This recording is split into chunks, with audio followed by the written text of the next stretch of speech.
under one roof. No need to drive around to 5 to 10 different businesses for one job. At Collier & Thompson, they do it all. Their showroom is on Manchester Road in Baldwin, right next to Uncle Bill's Pancake House. Let Collier & Thompson bring your dream remodel to reality and come home to quality. Online at collierandthompson.com. TMA listeners have a lot to think through financially. Saving for retirement and college while also paying bills and enjoying life along the way. Call Mark Hanna. Mark works with you to design a strategy to do your finances right. It's a straightforward approach that starts with a 15-minute phone call to discuss your needs. Visit evergreenstl.com or give Mark a call at 314-889-0503 today. Mark Hanna offers securities through Equitable Advisors, LLC, member FINRA, SIPC, a broker-dealer. Equitable Advisors, LLC, an SEC-registered investment advisor. Evergreen Wealth Strategies is not a registered investment advisor and is not owned or operated by Equitable Advisors or Equitable Network. Hey, this is Tim McKernan, and I am here with Seth Goldcamp of Design Air Heating and Cooling, and I have been a long-time Design Air client. What separates you guys from everybody else? It's becoming more common for companies to just get their foot in the door. They try to come up with different ways to upsell.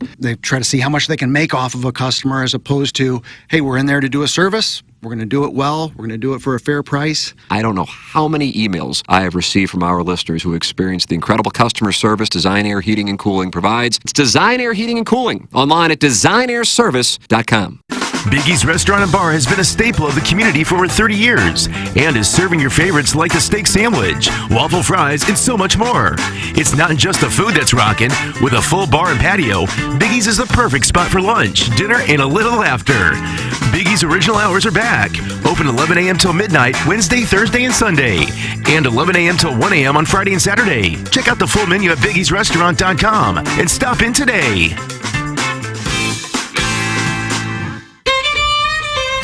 It's the heart of March and everything's green. The bar's as busy as you've ever seen. Everyone's Irish and you are too. When you Tullamore, Tullamore, Tullamore do. When the dry cleaner's lost your only green shirt and getting pinched by your friends is starting to hurt. At this point there's nothing else you can do except Tullamore, Tullamore, Tullamore do. It's St. Patrick's Day, so what do? You Tullamore, Tullamore, Tullamore do. Hey! Tullamore Dew Irish Whiskey, imported by William Grant & Sons Inc. Live from the Michelob Ultra Studios, KPNT-FM HD2, Collinsville, St. Louis. This is TMA All Day. Rise and shine, St. Louis. It's the Brown and Crouppen Morning After on KPNT-FM HD2, Collinsville, St. Louis. At the Morning After STL on YouTube and on TMASTL.com with Tim McKernan, Doug Vaughn, Iggy Strode, The Plowboy, and Action Jackson. 7:07 in St. Louis. You're listening to TMA, the program presented to you by Brown and Crouppen. Welcome, friends, to the Munganess, St. Louis Acura, Munganess Burkhardt, Alton Toyota. 7 o'clock hour. Timothy Michael McKernan, Douglas Sullivan Vaughn, Kenneth Iggy Strode, the Plowhawk, and Action Jackson with you on a program that wants you to get involved. Doug, what is your preference today? Text, call, email? Because we've got it all. Doesn't matter. I'm not going to be much good to you today. Oh, you want the YouTube chat? I don't want it to be 33 degrees outside. I was told that winter was over with, and I got up this morning. It's cold outside. So, no, I'm not going to be much good to yous. You can see your breath. One more day, then it's over, Doug. 60s and 70s for the next 5, 6 I days. hope so. Okay, but as to how we talk with the fans, or the listeners, or whoever we call them, I guess a phone call or two would be nice. We don't get many of those. If we can figure out how to work the phone system, it'd be great. So maybe we'll take a couple calls today. I came in here after Balloon Party, was it yesterday or was it 2 days ago? And Marshall was communicating with Drew while they worked on the board to figure out what was going on with the Collier and Thompson phone line, 636-900-4TMA. Text in Jeff Lotman, Compass Realty. Text inbox and email in for the Design Air Heating and Cooling email of the day, the morning after, at InsideSTL.com. So why don't we let Jen Phone or one of our many female listeners call in and test the line, 636-900-4TMA, and I'll Venmo you $10. I don't think they're going to. I mean, it's $10 just to call and say hi. Really? If you're a female. They get $10. Yeah, just as simple as that. This is a show that if you listen to it, we will pay you because we recognize that the quality of the content is not only subpar, but really irritating. And our ratings are so abysmal. The ratings, yes. The ratings on HD2, monitored very closely by ad agencies, in particular in Lower Manhattan. Right. Madison Avenue right in there. Yeah. Can you write that off? Tourist areas. Can you write that off as an expense? Accountants call in. I'll pay you. Yeah, pay it. gotta Like pay the $10 to accountant call now. in. Yeah, this is going to get expensive. I would think that'd be a $7 legitimate business expense. There yeah. you go. Yeah, I think Doug, it would be. You're a CPA before you decided was. you wanted the exposure. Yeah. Exposure is what I'm after, not balance sheets. IRS is looking at what's this $75? Well, I had a girl call in to test our phone lines on I paid March people- 27th. I paid people to call our show. Go back and podcast and listen to it. Well, I think that would be a legitimate expense. All right, If there that's it what is. is So required there's for the ruling. content. Yeah. Why the text inbox is Every active. What's going on? every girl who calls in gets $10. Well, Stephen Wild says, I'll call in after I get off the crapper. Oh But that doesn't help us. no, you don't get He paid left a for hell that. of a mic drop yesterday. I'm glad to hear he's still alive. Man nearly passed on yesterday. What was he upset by? Metro Boomin and the bobblehead night. Oh, well, he should have been. All right, Steve, I'm with you. It doesn't mean you're going to get paid when you call in. Well, they'll sell out. No, I'm sure they will. Guys, I'm in Palm Springs this week, but no idea where to eat. Any suggestions? That's from No. John Mardukas. Palm Springs. Applebee's is probably close. I've never been to Palm Springs.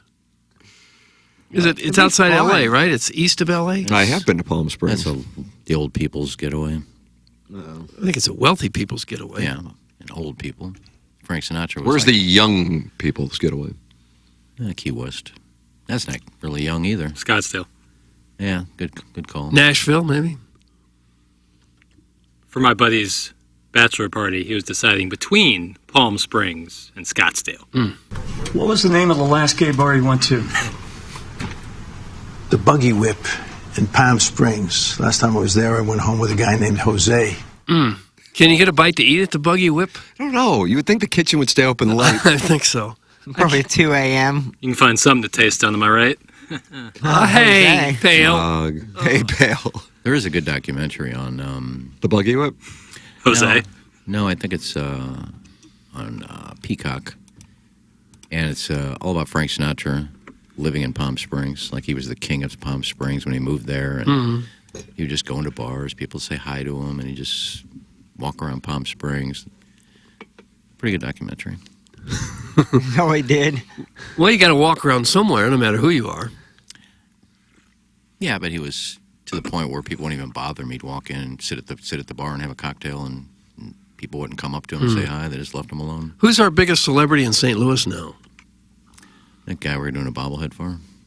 Metro Boomin. That probably is actually the right answer, I would say. Is he bigger than Nelly? Yes. No, Yeah. he's, Yesterday's news? What about Matt Carpenter? I'm kind of being half serious too, which I'm kind of sad. Yeah. AJ McCarron. Probably not. They start I'm throwing Saturday. some bangers. When your third guess is AJ McCarron, your city is booming. Well, would it be Goldschmidt or Arenado or Joe Buck or Are we talking about people who live in St. Louis or Yeah. are from St. Louis? people who live here now? Maybe people Brett- live here. Okay. Probably I don't know if Brett Metro Hull. lives here. Yeah, why not? Probably Tim. Oh gosh. I think I'm live for it. How many other metropolitan areas have HD2 radio shows? Right. Does don't Hall even know. live here now? I thought he moved to Who? Nashville. Brett Hall. I think don't he's think more he lives- Nashville. Yeah. I think it might have been Mike Shannon for years. Who lives in St. Louis? A nice question. I'm enjoying this question. Okay. Cardinal players, I mean, they live here for 6 months. I think that counts. Yeah, we'll count it if they have a house here. Because, if you're the biggest star, you wouldn't live in St. Louis year round. No, but they all have to live here. They have even a house or apartment. They live You here. mean they want to live here? Well, Yeah, I'm they saying- do. They live here for at least 6 months. Yeah, claim residence here. I'm not saying you Well, don't have now to. you're getting into legal issues. I don't know. They claim residence probably wherever the tax. Right. But I'm saying that Laws they might are have list. multiple homes, but one of them is in St. Louis. Doug, KG and O-Town is handling the Fan Page Club Championship and doing you called it what, a bang-up job. I don't It's say there's that. No. little drama to none, right? So Just far, a as far as I know. handicap issue. That's right. And he said a documentary with people saying hi to someone sounds enthralling. What does that mean? Well, it's Frank Sinatra, so if you don't know who he is, he's I think he knows who Frank Sinatra is. He just is saying that the documentary of him walking into bars saying hi, he didn't think that. Well, it's all about him building his house in Palm Springs, and it goes into him building a wing for JFK to stay at his house, and then JFK didn't stay. He bailed on him, didn't he? Ended up staying at Bing Crosby's house, and it pissed him off. He wrecked the whole thing. He started taking a hammer and smashing stuff, and just a lot of things you didn't know about him. He smashed stuff because John F. Kennedy didn't stay there? Yeah, he took a hammer and He started was smashing supposedly angry as a hornet. Huh. And about his neighbor, some of his neighbors. Hello, Phil. Some of his neighbors who he got to know, and his neighbor. They interviewed a bunch of the neighbors who are still alive who would party with him and things. It's a fascinating. It's just not just him walking around. Oh, okay. Well, but he never lived in St. Louis. I guess he was here, performed at the Chase at least once, I think. Yeah, my dad got to meet him. Doug, do you know this? Hey, guys, John Hamm keeps a tidy little ranch in Marlboro. Does he? So I guess John Hamm's our winner? You think he stays at one of those motels on the side of Route 66? Watson Road? I bet he's really missing living in St. Louis. I bet he's been to the Coral Courts before. I don't know. He's probably too young for that. Not to besmirch our town, but do we know why Joe Buck still lives in St. Louis? It's from Caller Ellen. Doug, what kind of? Well, this is where his family is. That's where he grew up. His friends. daughters no longer live here. But yeah, his mom's still here. His wife's mom moved here. Mm-hmm. So nice house, too. I would imagine it is. You've been there? Is that right? Yeah, I had to go pick something up for an auction. And he said, yeah, just come by. My sister's here. She'll give it to you. Did you bring your Tascam? Well, he wasn't there. Oh. Professional career. Yeah, I would imagine he'd have a darn nice house. Head coaching record. There we go. All right, here we go. I was just letting everybody know I've been to his house.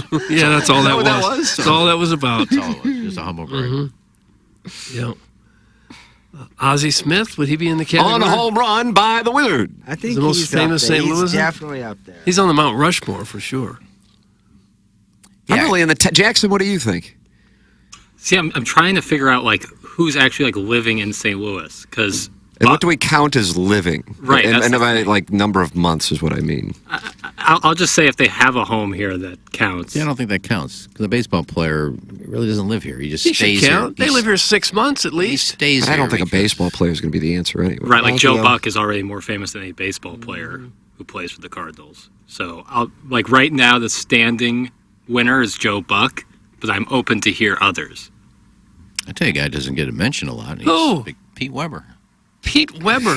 He would not He be doesn't on get my big mentioned board. because he's not one of the He's top. not on your big board. Not on, No. on the big list. No, not on my big board. God bless him, but Hale Irwin was in his heyday when he still lived here. Medina. You know? Who else we got? Bob Costas was, but he doesn't live here anymore.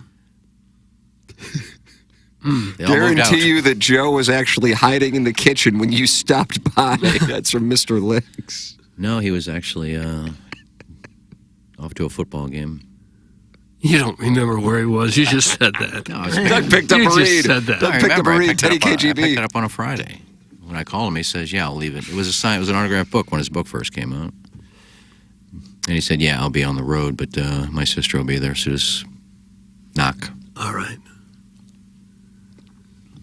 One of his sisters just won a huge settlement from Harris Stowe University. You read that? Mm-hmm. He got like $750,000 for being denied promotions due to her race, I think. It's in the paper there for a while. Joe Hollerman column. I don't recall who wrote it. It's in the paper a few times. Jenna Fisher doesn't live here, right? She needs help getting reservations. Mm-hmm. That's why, because she didn't live here anymore. She, Right. she didn't have access. People continue to say Wayne Gretzky. I don't know if Oh. it depends on. Well, he definitely is here, but I don't Mm-hmm. think he spends the majority of his time here. But I don't know. Now, So it depends on our qualification.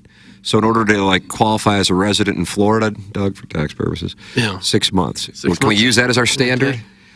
Well, I don't know. I think if you live here at all, because if you're that famous and wealthy, you're probably living in several different places. You're probably skipping out of here in the winter months. Probably all of them would. I think if you live here at all, you count. Phyllis from The Office Is it Biggie's all the time? It's from the 314. No, that's Steve in Wildwood, who sits outside in the parking lot across the street and watches people come and go.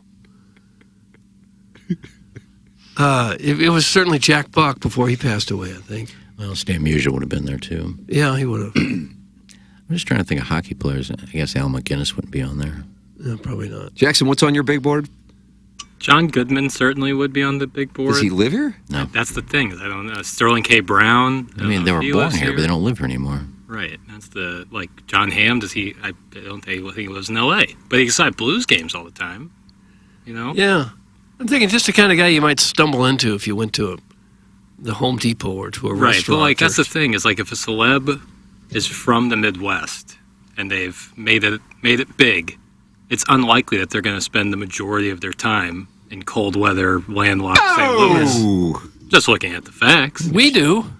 Right, but that's Thank you, because Doug. Pete Weber does. because we love the grind. We don't run Yeah. from the grind. But John Hammond Us and Damian Lillard. John Gooden haven't lived here for forever. Hello, St. Louis! The answer is Larry Nickel. Metro East. I think you have to have a home here.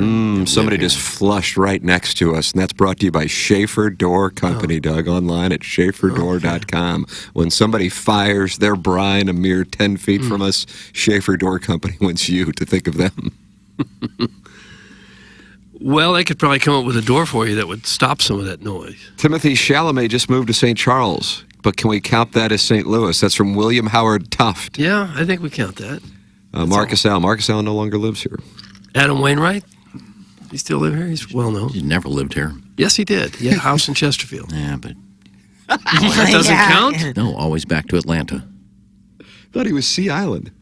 Really? I thought he was still in Atlanta. I was pretty sure he's Sea Island. It's not going to be a Cardinal Jason player. Tatum. What about that? Jackson, I'm surprised that doesn't. Yeah, I mean, he would certainly, I bet he has a residence here and lives a decent amount of time here, so he'd certainly be right up there. Hey, guys, Dua Lipa lives in an apartment across from Lutheran South. That's from Big Tuft. Is that McKenzie Road? It's actually a That'd be dope. popular area. There's a Dairy Queen close to there that I go to sometimes. That's why she moved? Probably so. Seven Holy Founders? That's right. Rest in peace. Yeah. Huh. Well, we're kind of low on celebrities right now. What do Daryl you mean? Strawberry. Didn't get the days going. Well, he would have been. Your opponent, Todd Reesing, right? That's who you're playing, Todd Yeah. Reesing. He is on the. He's not a lady, so he will not be getting the $10. But he is on the Collier and Thompson phone lines. Todd Reesing joins us Okay. now, and there's a gin issue with him, right? Is that right? I mean, Doug? there's You've a been gin monitoring? issue with guys on the show, too. Yeah. So I try to steer clear of Downplay. shaming. Good morning, Todd Reesing. No, I'm on. Yes, you're on, Racing. What is it? How's it going, Doug? Oh, I'm fine. You? You know me. I went to grade school with your son, John. Oh, you did? Sexy. You didn't we graduate, talked did you? about this. St. Catherine Library, St. Kitty's. St. that's Kitty's. right. Oh, all right. St. You were the Kitty's. Wizard of Crestwood? I was. Yeah. Even though it's not in Crestwood, it's close enough. Yeah, it counts. I agree. Yeah, I just wanted to, call and I know I've been getting people have been tagging me on the fan page about, you need to get your handicap put in. KG's been doing that, which is fine. I understand. I don't have a handicap. I guess I can try and get one before the 28th, but I just want to call in, talk to maybe Darren and see how this is going to work. Because if it's not going to work, it's fine with me. I'm not going to be upset. What do you have a ballpark, Todd Reesing, of what you usually shoot? I mean, horribly. I mean, the last time I played was Riverside. Had a great time, but I mean, I'm probably like 100. Like I'm probably shooting 100 on an 18. Yeah. See, like me and him, I feel like we're not. I'm not running the show. Todd sounds like a great guy. Mm-hmm. I'm excited for our round, so I don't want it to be pulled out from under us. But also, I'm not in charge. So my vote would be I'd love to play Todd straight up, whether we're both 15s or whatever. We're not winning this thing. Me and Todd both are understanding that we're not taking home any trophies. I'm there with you. Yeah. Well, did we come to some sort of an agreement yesterday? I'd be the only guy without, a handicap. I thought we decided it might be a good idea yesterday if you don't have a handicap to take a 15. Take a 15 handicap. I'd be fine with that. I'd be fine playing straight up with Darren for sure. I'm sure would Darren's you? better than me. I just, I mean, 100% about what I like to shoot. What treat are you having right now? Looks like some kind of bar. Doug, is that some kind of candy? Granola. Ooh, granola. Nice. A little chocolate chip. All right. Yeah, the only issue, Todd Racing and Plowhawk, is once you guys, one of you, of course, will advance to the round of 32, and then how that's handled handicapped-wise for the next match. But if the agreement is just, okay, the max cap is 15, then that's actually a disadvantage for guys like the Plowhawk and Todd Racing. Unless Todd Racing is playing a meta game and he's really like an 8 and he's going to be getting 15. I just don't think that's in Todd Racing's DNA. I can't see that, especially calling in like this. I couldn't see. You kind of want to stay as under the radar if possible if you're sandbagging. You don't want to kind of make it out in the open. So, again, like for me, I could tell you I was good, but I am not. Yeah, I don't want to make it a slippery slope for KG. That's my whole thing. I respect KG. I respect the tournament itself. So I realize he's probably not going to love my answer to it. I just think I'd like to play Todd. It sounds to me like we'd be a good straight up situation. Well, he went to St. Catharines, and that counts as South County, and they don't turn out a lot of golfers at is that right? the Hardscrabble area of Sappington. So if the max cap is 15, so Licks and I will be playing straight up because he's 20 and if I'm you don't, 17. I thought the rule. Andy Crouppen handled this representing, but I thought the max cap was 15 if you don't have a gin. Oh, okay. Does Licks have a gin? Does anybody know? I realize I'm asking I think people so. who don't know. I think it was like 22 or something. All right. Well, sounds like you might be a 15. How's that sit with you? That's totally fine with me. All right. It really doesn't matter to me. I'll come out and have a good time, but I really don't care about winning or advancing or anything like that. Mr. Licks says, Todd Racing, that if you do not play, he would like you in his gallery for his match against Iggy. Jesus. Nobody's coming out to watch you play. I'm a big Mr. Licks fan, so I will come and watch him play. Another supporter for Mr. Licks. Wow. Oh, this is amazing what's going on here. Gallery is Maybe I do growing. need another opponent. He's 22 confirmed. Licks is 22? Yeah, confirmed. That's rough. I think you're going to be given some seeds. Yeah.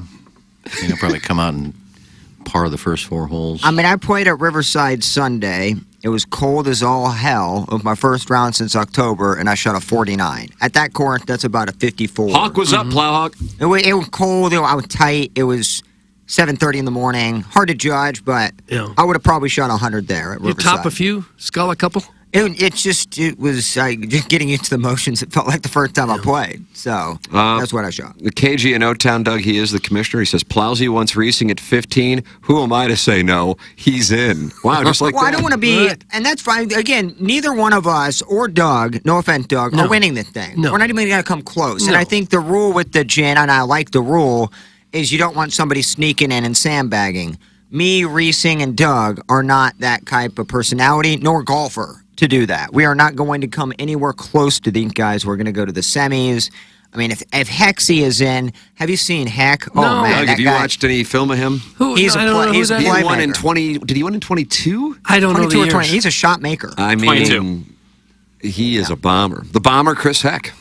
Oh, heck. Yeah. 23 was Dogtown Ty in his Flying Sibian. I mean, Yeah, just that's think, right, he's a flying Doug, Sibian. think about me playing a 12. I'm only getting 3 pop from a guy Wow. who shoots 85. I'm getting my ass kicked, you know, and that's fine. I just want to play. Yeah, I So will too. if KG is fine with that, I think Todd can come in there as a 15 because he is playing somebody on the show. So he is semi-grandfather. This suggestion coming from just a phone number 314. If Todd beats Plowboy, then he has to have a handicap for the next round.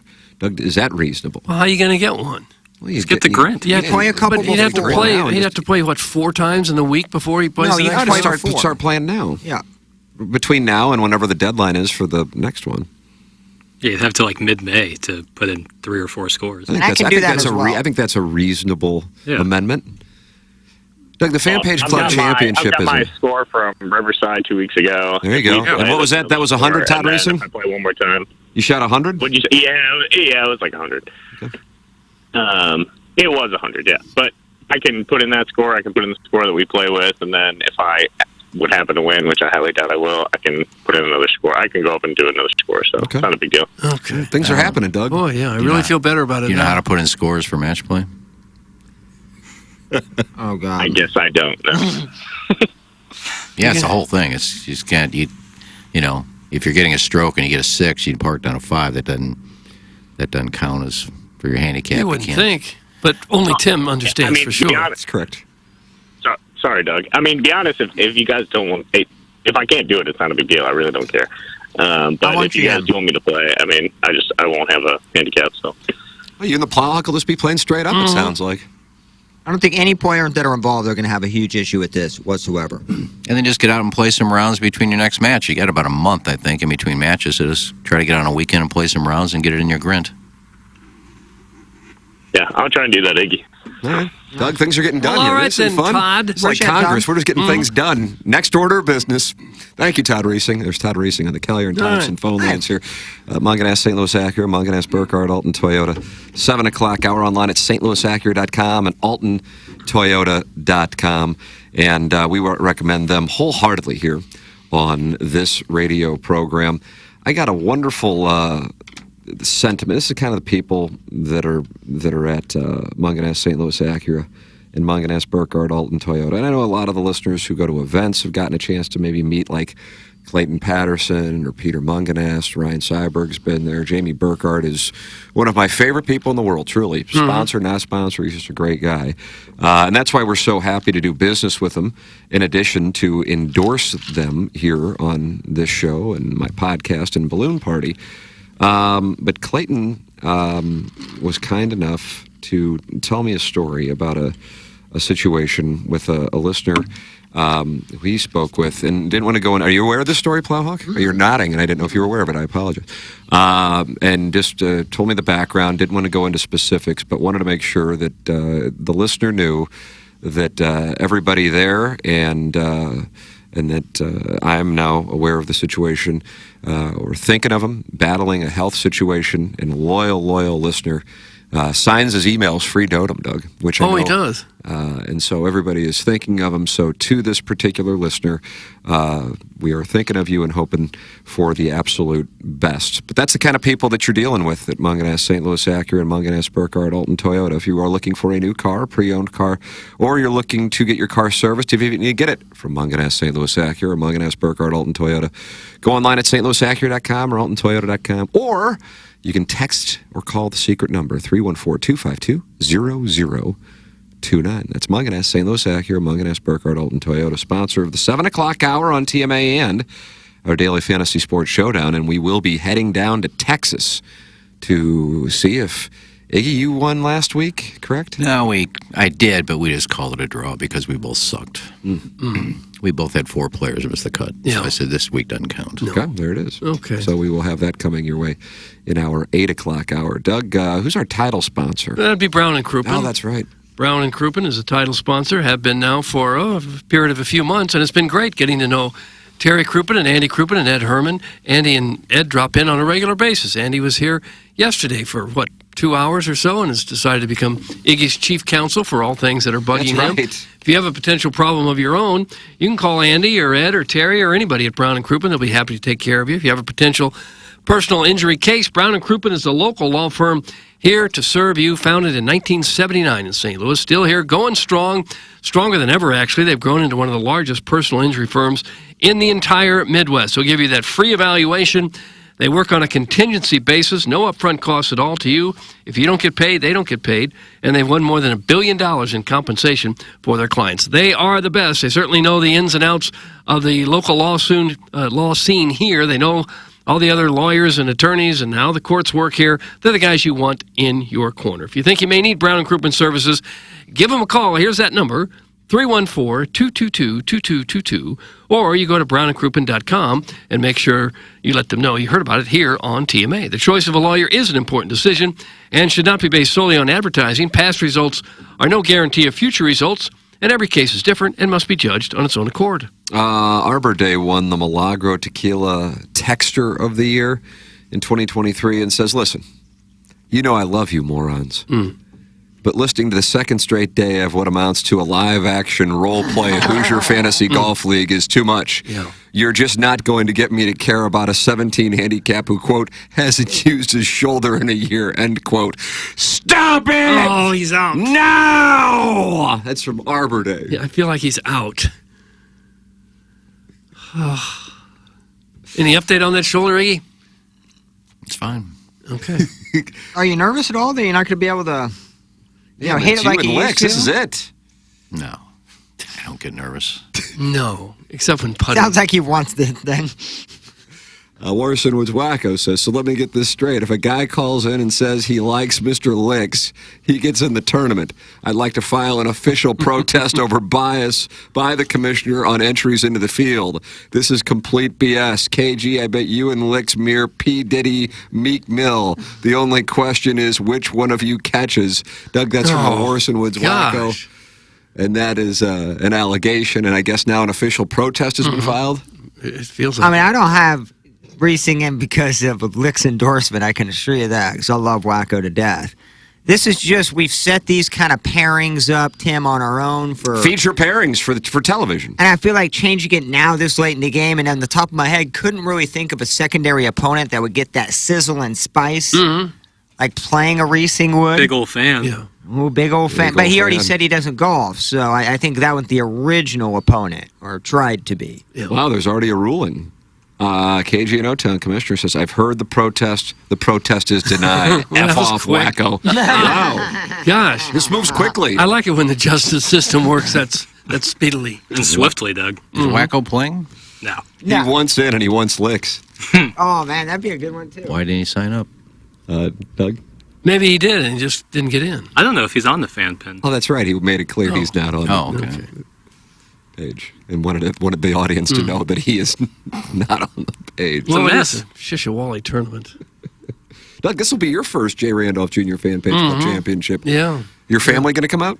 Oh, hell no. Doug, if you're playing, They don't know what I do for a living. And I like to keep it that way. Doug, if you're playing, who's going to cover it for KMOV? I'll just have to get some shots myself, I guess. That's where news is going. Mm-hmm. The athletes That's where it's will, been. For soon. The athletes will cover their own sports. Brandon Crawford will have a one. Yeah, just put a GoPro or something on your hat and cover it. That'll be our highlights. Doug, we're about 36 hours away from the 2024 Cardinals 12-24 campaign, and ESPN has released its projections, and they're picked to win the National League Central. The Cardinals are? No, Oh. The Milwaukee? no, Cubs? yes. Yeah. Who are they picking for second place? Reds? Yep. Okay. Third place. Milwaukee? Tied. Each team got a couple of votes from their riders, the Cardinals and Brewers. So there you go. Okay. Above the Pirates. I saw one service had the Pirates rated ahead of the Cardinals even, with odds to win the I think division. the Reds are going to win. How come? Oh, it's a feeling. A lot of young players on the Yeah. up. It's up for Upswing. snatch grabs. I mean, this more than ever. Yeah. The guy I consider to be my best fantasy, and he's a Twitter thing. This isn't like a guy I know, for the record, says that the Reds are the best under projection for him relative to what their number is set at, 82.5, and his projections have him winning 76 games. The Cubs over under at 84.5. And he has them winning 78.5. So they are the Cubs are the second best under projection. In other words, the market's overvaluing those two teams in his projection. And he has the A's as the best season win total over. Let's make this clear, not because he thinks the A's are going to be great, but because their win total's 56.5. Oh gosh. And he's got them winning 67.1. So that would not be a great year, but as far as a gap for a betting purpose, that's what he has. That's not a lot of wins. Cardinals, for the record, he has that as dead on. He's got the Cardinals at 84.4 wins, and the Cardinal number in Las Vegas is 84.5. So, just fun facts for no one tell. And maybe he's not infallible. That's a good number. in terms of the bet. Cardinals? Yeah, because You'd I think I almost have them take at. that right now. I think I 84 have. will take it. I said 79 to like 82. I think it was 78 to 82. So 84 and a half seems about right because anything can happen. They blew a ton of saves last year, so they could sneak in and get a little bit better than last year. The maybe. ESPN Riders have the Phillies, Diamondbacks, and Giants winning the wild cards, with the Braves and Dodgers winning their divisions along with the Cubs. Then others receiving votes: Padres, and this is in order: Cubs, Braves, Reds, and the Cardinals got 1 vote. Well, the Diamondbacks got better yesterday when they signed Jordan Montgomery. Well, how about that? What an off season for Scott Boras. Absolute debacle. 1 year, $25 million. That wouldn't have fit in the Cardinal budget. I mean, you look at it on March 27th and you go, of course. I don't think when they were talking, if they ever were, that was the number. You know what I mean? The market moved that number. But why didn't they call this week? I would and say, agree what's the number now? I would agree with that part. That part I would agree with. He'd be their ace. So to have a 1-year deal, it fits into your whole spot of we don't want to be, which again, this is my theory, what's going on there. They don't want to have long-term commitments. The only players under contract beyond 26 are Arenado and Contreras. Yeah. And so great. So then you got Montgomery, 1 year. Unless, he just absolutely did not want to come here. I have no idea, but I would agree with you on that. I would think just as a standard practice, you wouldn't want long-term agreements with anyone after the age of about 33, 32 or 33. And that's what I was worried was going to happen, is that they were going to go crazy on pitching and sign long-term deals. So I like that they didn't, but the issue is who they got. Yeah. If you can keep the bulk of your team between the ages of 25 and 31, that's probably ideal. That's in a player's prime. And if some young guy comes along, by all means, give him a shot. But after about 33, if you've got somebody still playing well, that's probably the time to move him. Because Father Time has gotten everybody. It took Nolan Ryan a while, but most everybody else is pretty much done by the late 30s. Even the stars, they're done. So you like the makeup of the Cardinal rotation? No, I don't care for it. Okay, I got different I think information. they're doing something that no team done before, and some could argue that that's a bad thing. But I think it'd be fun to watch. And just the wheels are going to fall off eventually. You just kind of what month? A little encouraging yesterday. Gibson was outstanding. He looked great. 9 Ks. Yeah. Last time I saw it was 9. I didn't know what he finished with. By far the best start they've had from anybody all year, all spring, I should They say. close to the season, opener. That's nice to see, at least. He had a filthy slider going. Nasty. You were watching some Cardinals I spring saw a training little of ball. it. Look at you. Nasty snapdragon. Look at I mean, this. he was really breaking it off. Look at this. Look at that. That Is he guy- on the Prime Ministers? He is not. You're going to try to acquire him now. Well, I wish I would. Based on what I saw yesterday, I thought, wow. I he bet looked you great. you could find him on the free agent wire, right? Go get No, him. someone took him.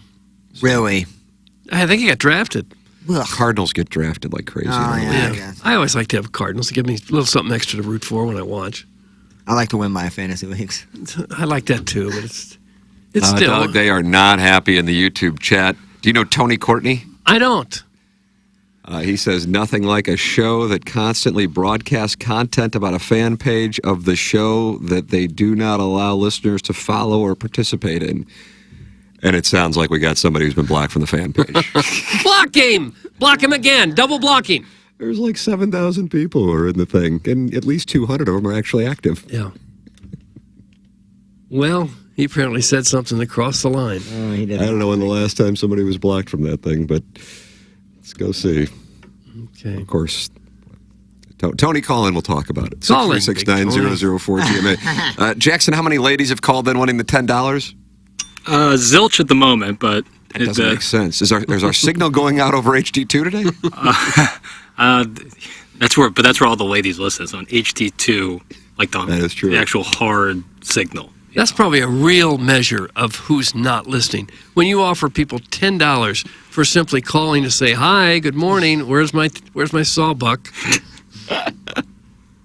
That's it. Still zero. To be fair, the morning is still young. That's right, Doug. Maybe okay. the ladies were out tribbing last night. Yeah. And now I they're don't getting think up. so. I just don't. Let's see. He can have my spot on the fan page. Crystal City Clamhammer, willing to give it All up. right, he's Sounds like a delight. Would be wonderful on the page. It's not really a one in, one out kind of situation, though. This Tony is a snootful, Doug. That's from the 830 He Recreator. sounds like it. Tim, I'm on the fan page. Our Swing Haven board member. Doug? Still swinging out in Swing Haven? I guess so. We determined that was the sweet spot for swinging? Swing Haven?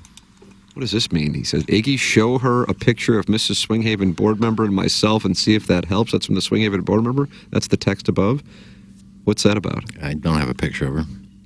Of She who? doesn't exist. Who? Didn't he say, show me a picture of the Swingham board member and his No, wife? no. Swinghaven board member sent the text, Iggy, show her a picture of Mrs. Swinghaven board member and myself and see if that helps. I don't know what that means. I don't either. Would you have any pictures? Just don't understand guys sending pictures of other guys' junk. I don't either, frankly. Jay. I don't see it, thankfully, but I don't understand it if it happens. So, gentlemen, we're sending pictures of weens to each other? I don't know. Is that what we were talking about? I know Jennings didn't like the NIT Final No. Four in St. Louis. Well, he met the barn burner last night. He had 2 good games there in the NIT. Who was in it? He had Cincinnati and Indiana State, and then he had Georgia versus Ohio State. Both Oh. pretty good games. Do you watch those? I didn't. After you watch Cardinal Spring Training games? No, I didn't watch them. What has more value, a Cardinal Spring Training game or an NIT? I just watched the highlights of the Cardinal. I'm not sure the Cardinal game was even on the whole game, was it? I just saw highlights. KG and O-Town Commissioner of the 2024 Jennings Randolph Jr. Fan Page Club Championship says if Tony wants to join the Screenshot Bandits email list, there's an email list of Screenshot Bandits for those not on the fan page, but once the anti-Iggy posts, Kevin Miller's hot dog lap pics and Cletus's Grateful Dead posts, email me. KG and O-Town, chairman of the Screenshot Bandits. Screenshot Bandits. Is that what the wet bandits were from Home Alone? Is that Joe Pesci and Daniel Stern? Yeah, and then there were the Sticky Bandits in New York. Oh my God, Doug, a girl's called in. Oh, she wants her $10. Stephanie from One Cardinal Way. Okay. So she lives downtown. Oh, what does that mean? Steve's wife? Yeah. Good morning, Stephanie. No, that's not Stephanie. Bait and swin. And he's going to want his 10. I texted my wife to call in, and she said she needs more than $10. I understand. Mr. Lick said his wife would call in for 50. Wow, sounds I'm like holding. That actually might be worth it. Yeah. That one would be worth it. I'd like to hear some things that questions asked to his wife. But what have you guys been up to? Well, we're just doing this radio show. What are you up to? Yeah, I knew that. Oh, just working away, Doug. On vacation again somewhere? No, I just got back from Turks and Caicos. No, Man, of course. It took me a while to recover from that trip. I saw that Beautiful. there was one day down there, Steve, and I was wondering if it was the day you were flying back that something happened at the airport and people were just stuck there for hours on end. Was that your day you were returning?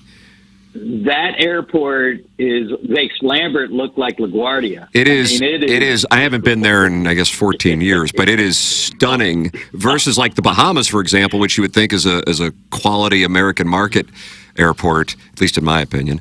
But yeah, the Turks and Caicos airport is something to behold. Yeah, if anybody's going there Saturday to Saturday, change your plans. Because Saturday's the worst day. Doug, change your plans. So, I'm not going. Yeah. So we got to Fort Lauderdale. We left here at 5 a.m., like on Saturday. Got to Fort Lauderdale at, 8? And hung out for a bit. We had a bit of a layover, and then we left at, noon. Well, we sat on the tarmac for, 2 hours. Then we come back to the gate, and they get us all off the plane, which is, that's so stupid. Just leave us out there. And then 20 minutes later, they're like, okay, get back on the plane. Sat on the tarmac for another hour. Then he announces, we're taking off, but they might tell us to come back to Fort Lauderdale. We have enough gas to do that. So we get in the plane, we go up in the air, and then we circled Turks and Caicos for an hour before we landed. We got to Turks and Caicos, and we sat down to dinner after checking in at 9 p.m. And we started traveling at 5 a.m. It was ridiculous. But, I mean, it's worth it to get there. But I would say anybody who goes, don't go Saturday to Saturday because the airport can't handle it. There you go, Doug. Don't go. Turks Turks and Caicos is gorgeous. I mean, it's beautiful. Like, we can walk around there too at night. It's a safe country. However, the inhabitants of the island don't really appreciate the tourists, and the service there. I would say 1 out of every 10 people that works like at a restaurant is helpful and does their job well. Well, why would you want to go there then? Because it's crystal clear water. It's safe. You know, it's 80 degrees every day. You know, like when you get the one person though, you just kind of go back to that place. What was interesting too, we went to this place called Coco's Bistro. It was really good, like the hot property there. And our waiter, you know, asked us where we're from. We said Missouri. He goes, "Oh, I watched Ozark. I want to go check that out." It's weird how many people have watched that show and know Missouri for that show. It's crazy. Somebody says their wife just called Jackson and there was no answer. I'm sorry, Steve. I'm just trying to get this $10 out of my pocket. You know that deal. Looks like someone's calling in right now. So Doug, the lady's calling in. Okay. So you go to these vacation spots to do your swinging? Is that correct? No. That was a play on words, Doug. There was a bar with swing sets, you know, like those ropes, and we don't swing at all. I would not. I mean, probably in my 20s and 30s, I probably would have, you know, looked at it differently. But like now in my 50s, I don't. No. You know, I'm not going to be able to pull, you know, a 20-something couple or a 30-something couple, you know, at this point. No. And I don't want anybody to see me naked, to be honest. Steven Time, I guess, is not a Turks and Caicos fan. He says traveling 16 hours to go to the shop and save of vacation destinations. Turks and Caicos is known as the shop and save? That's what I've heard. Yeah. I didn't know that. I heard it on this show. Well, hell, it cost me like $12,000 total to go there, so it's not cheap. I mean, it's an international island too. There's people from everywhere. Like the water company and the golf course there's one golf course is owned by a Middle Eastern contingency. So it's interesting. There's a lot of little quirks to the island. Or if it's owned by what Doug calls His Excellency, Yasser Al-Rahman. You always call him His Excellency, and I think that's... What exactly is a contingency? They changed the name of it used to be like Turks and Caicos Country Club or whatever it was, or golf course. Now it's Royal Turks. Royal. So, are people that live there called turkeys? Hilarious, Doug. Well, it's just a question. They're called British because it's a British island. Oh, really? They get dual citizenship when they're born there. They have the accent? But, they're more like a Jamaican type accent, like a reggae type accent. It's a good feel there. Like if you go to the right place and get the right server, it's fine. And really, I mean, it was actually beneficial. Like when on the beach, the service was kind of slow, so it slowed me down, so I didn't get hammered every day. But and then it was weird too. Like I played golf twice there, and the second day I couldn't get a ride from the hotel, so it was like a 30-minute walk. So I just strapped on my clubs and started walking down the street, and a guy stopped and picked me up, and he was from Canada, named Joe, and we actually ended up having the same tee time. So I played with him, and he gave me a ride there and back. No kidding. I didn't rent a car when I was done. Cute? Yeah. Was he cute? Be honest. Was he cute? I bet he was cute. What was he wearing? Yeah. He wasn't that attractive, but he owned a bakery in Toronto. There was a lot of Torontoans there, Ontarians or Canadians there.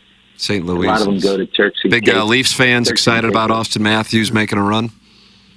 He didn't seem like much of a sports fan. He was, it's funny. Like, he was making fun of basically the politics in the United States, and that's easy to do. Yeah, I wonder what he was making fun of.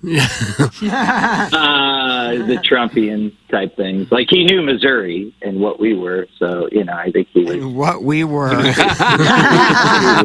What were we? I mean, a lot different. I mean, everybody kind of knows, but no, that was beautiful down there. I would go back. I just would do it differently where I went, and then we didn't do all inclusive. I might do all inclusive if I go back also, because we kind of saw everything we needed to see. But it was like the course there was.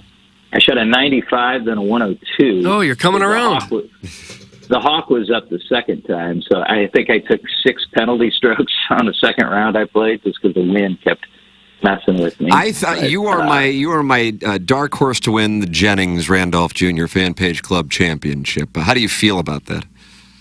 I'm just so inconsistent. I mean, I'm trying But to. you're getting so many I'm playing- pops. Yeah, but I mean, I know, but like if I'm playing someone who's at 10, I'm not going to beat them, because I'm too inconsistent, But I like. But like if the you and me first were round, playing, I'd be giving you a stroke a hole. That isn't going to be but- easy to win. Yeah, but I mean, I probably had, double and triple bogeys. I probably had, out of 36 holes that I played last week, I probably had 10, So let's say it's 5 per round. I mean, I just don't think I can do it. I'm just not consistent enough unless I can kind of get the consistency back. My putting's gotten a lot better though. I'll go on a run like I parred 3 holes in a row. No, look at you. At Turks and Caicos, but like that course was real narrow too. It was not to my benefit, because I'm left, I'm right, I'm all over the place. But enough about my game. But I'm excited for the Fan Page Club Championship. Well, you and KG in O-Town. Yeah, and I got paired with I'd like to play the winner of the Plowsy, what's his name, Todd Reesing pairing. If they're both going to play 15 in the second round, I would like to play one of them if I beat KG. Well, I'm going to load in nice. my Riverside score and also play probably at least one more. So I'll have an actual gin in the next round good. I face. I don't know why you wouldn't, Plowsy. It's like, what is it, like $89 for a year? Doug, It's not you need to do it it's too. not the Just- money, but like it doesn't make sense to do it right now, knowing there's no way I'm going to be able to get 4+ rounds in a month. Yeah, but what about between now and your second round? That's what I'm saying. I'm Okay. going to slowly, and I'm going to at least get one more. But the first round, it was too late for me to put in scores for this year because I didn't Understood. have any really last year. So like I would have been a 15 anyway because I wouldn't have been able to have that legit score. So I'm going to have one in the next. I wouldn't say that, Plowsy. I just say it. I'm saying it because for your game. Yeah. Doug needs to do it too because it just Agreed. helps your game. Putting the scores in and, the process of doing it, and then you can watch what it does, go up and down and everything. It's interesting. So, and man, they update that thing quickly, Oh, yeah. It's Next day. Within 24 hours. It's pretty, it's really helped me to focus on what I need to focus on. Doug, I'm excited because I got the next 2 times I played, 2 low scores are coming off. Oh, and my number's going up. How do you do? Venmo for roll, bitches. Well, how do you know people are putting in honest scores? This is a game of integrity. Have you ever played the Fan Page Club Championship? Yeah. No. So my question stands: how do you know they put in honest scores? You don't. Yeah. I was happy to put in the 102. Like the 95, I knew it would bring me down, but the 102, I was like, sweet. That's kind of nice. But You I mess put in around every enough with your handicap with the wrong people, you wind up in the river, huh? Oh, really? You get killed You wind for up it? in the, I say you wind up in the river. You can swim. Right, if you can Like swim, a you're fine. water hazard? Unconscious. Right. Steve, we got a lady on the line, so I gotta go. Great All mic right, love drop you guys. yesterday, by the way. Hi, it's Dave. There's Chairman Steve in Wildwood. Somebody's about to get $10. Now, Jackson says AJ is on hold. Real woman, possibly bi. Oh, how would he know? Possibly by Curious. By Curious, I'm sorry. Doug, this is AJ on the Callier and Thompson phone Okay. lines. Good morning, AJ. AJ. How are you? Yeah. Oh, there she is. That's a real girl. What's your Venmo? Oh, wait, I can't tell you because then it'll give my last name. Okay. Well, then we'll put you on hold, and you can tell sakes. Jackson. He'll text me. Are you this desperate for $10? Husband texted me and told me that I had to call in. So we watch you guys all the time and love you. And Doug's our favorite. Oh, What Doug the is hell? everyone's Make it favorite. 20. Yeah. He's so hot. So now I got to pay her an No, extra 10? yeah, you gotta pay her the extra because 10, you're yeah. her favorite. Yeah, I just. AJ, what about this thing about you being bi-curious, according to Jackson? Well, I'm not bi-curious, sort of, but I do have a friend that always wants to make out every time she's drunk. And one time I did it, and my husband will never let it go, ever. Well, your husband's a gentleman, and I respect him. Where did this happen? We were in actually it was the old Washington Ave, like whenever we would go party down at Washington Ave, So is But now you can't do this was that probably a while ago because it isn't necessarily thriving at the moment. Oh yeah, I'm 40. I'm 41. So That's all right. Hey, that's all right. I bet her skin was still soft, right? Oh, for heaven's sake. I'm just asking questions for the audience. yes.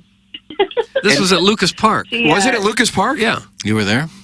No, I'm just guessing. It's a good guess. That's where it was, wasn't Yeah, it? he Was it at Lucas Park? No. actually, I think no. Doug was there. Doug was I there. wasn't there. It was the biggest place going, wasn't it? It was very popular. Yeah. Probably a good spot if you're going to have a sapphic experience. And then it stopped when you guys made out, or then you decided we're going to go up to her loft and she's going to wheel the strap on. Oh. No. I unfortunately I had to stop it because I was, not lesbian. I guess I don't know. She's not a lesbian either, but she loves to make out with girls. So maybe you guys need to get her on the show. Yeah, if you could text her to call in, she might get 100. She's going to get $100? Yeah, Just throwing it around. yeah. I mean, if she does. She loves to make out with girls, even in her 40s. I don't know. All right. She's married with 4 kids too. Married so with who 4 knows? kids. Wow. Doug, we need to liberate her. I know she needs to get out. Do you think she's a closeted lesbian? Oh, for sure. Oh, really? Wow. How about that? I mean, she has to be, right? If she wants to make out with girls all the time. Doug, you sometimes have a couple of spritzers and want to start I don't have a spritzer. kissing gentlemen. No. Never happened. Not once. Yeah, that's the thing. I don't think Not that once. goes on with guys, but maybe Not I'm the tiniest- because I mean, Doug and I are now we're out to pasture at this point. But Jackson, what about like your 26-year-old friends when you were in Scottsdale and all that hot young man testosterone? Oh. Did any of your buddies get a little intoxicated and go, "I want to make out with Gareth" or something? I didn't see any of that, but to be fair, I was only in a room with 3 other gentlemen. You did go camping with 19 others in Gatlinburg. Somewhat accurate. Well, And well, it would never be say like that, makeouts, but sometimes your hands move around. Oh, Really? Okay, so things have changed. Guys are hooking up. Good to see. I will say we did go to college at Western Illinois, both of us. So if that tells you Plowhawk. anything Do you know the Plowhawk? He's a Hall of Famer, right? Oh, I graduated at Western. I'm a leatherneck. I graduated in 2004 from Western, so I'm a little older than you. Yeah, I went the winter of 2012. The winter of 2012. Winters are beautiful and mature. I love that place. Two Dogs was gone by then. Two Dogs Bar was gone by 2012. Yeah, we had, man, I already forgot the bar name. I worked at Chicks on the Square, though, so we were kind of like in the epicenter. So that was fun to be involved in. Yep. We were leathernecks. Oh, that's awesome. We don't meet a lot of them. That's cool. I like her. Maybe we should bump it up to 20. She loves Doug. She graduated from her alma mater. Right. Has a lesbian friend. That's right, a closeted lesbian friend. I really want to talk to her. I really want to workshop this. Friends. Oh, she's hot too? Oh, she's hot, yeah. I mean, Wow. yeah, Doug, what's she going is. on? You kind of have to be hot to want to make out with girls, I Do you think. think that's the case, Doug? I don't see that in softball. Janie, you want to touch? Oh, Jay. All right, well, we'll put you on hold. Jackson will get your Venmo, and that'll be in your account here momentarily. Thanks, guys. We love you so much. Thank you, All right, AJ. thanks, gal. That's AJ. She is not into girls, but her friend, who is a married mother of 4, is a closeted lesbian. Yeah. Girls are hot. And we're gonna workshop that for her. She's gonna call in and get $1,000. Apparently not that much in the closet if they're making out at Lucas Park Grill.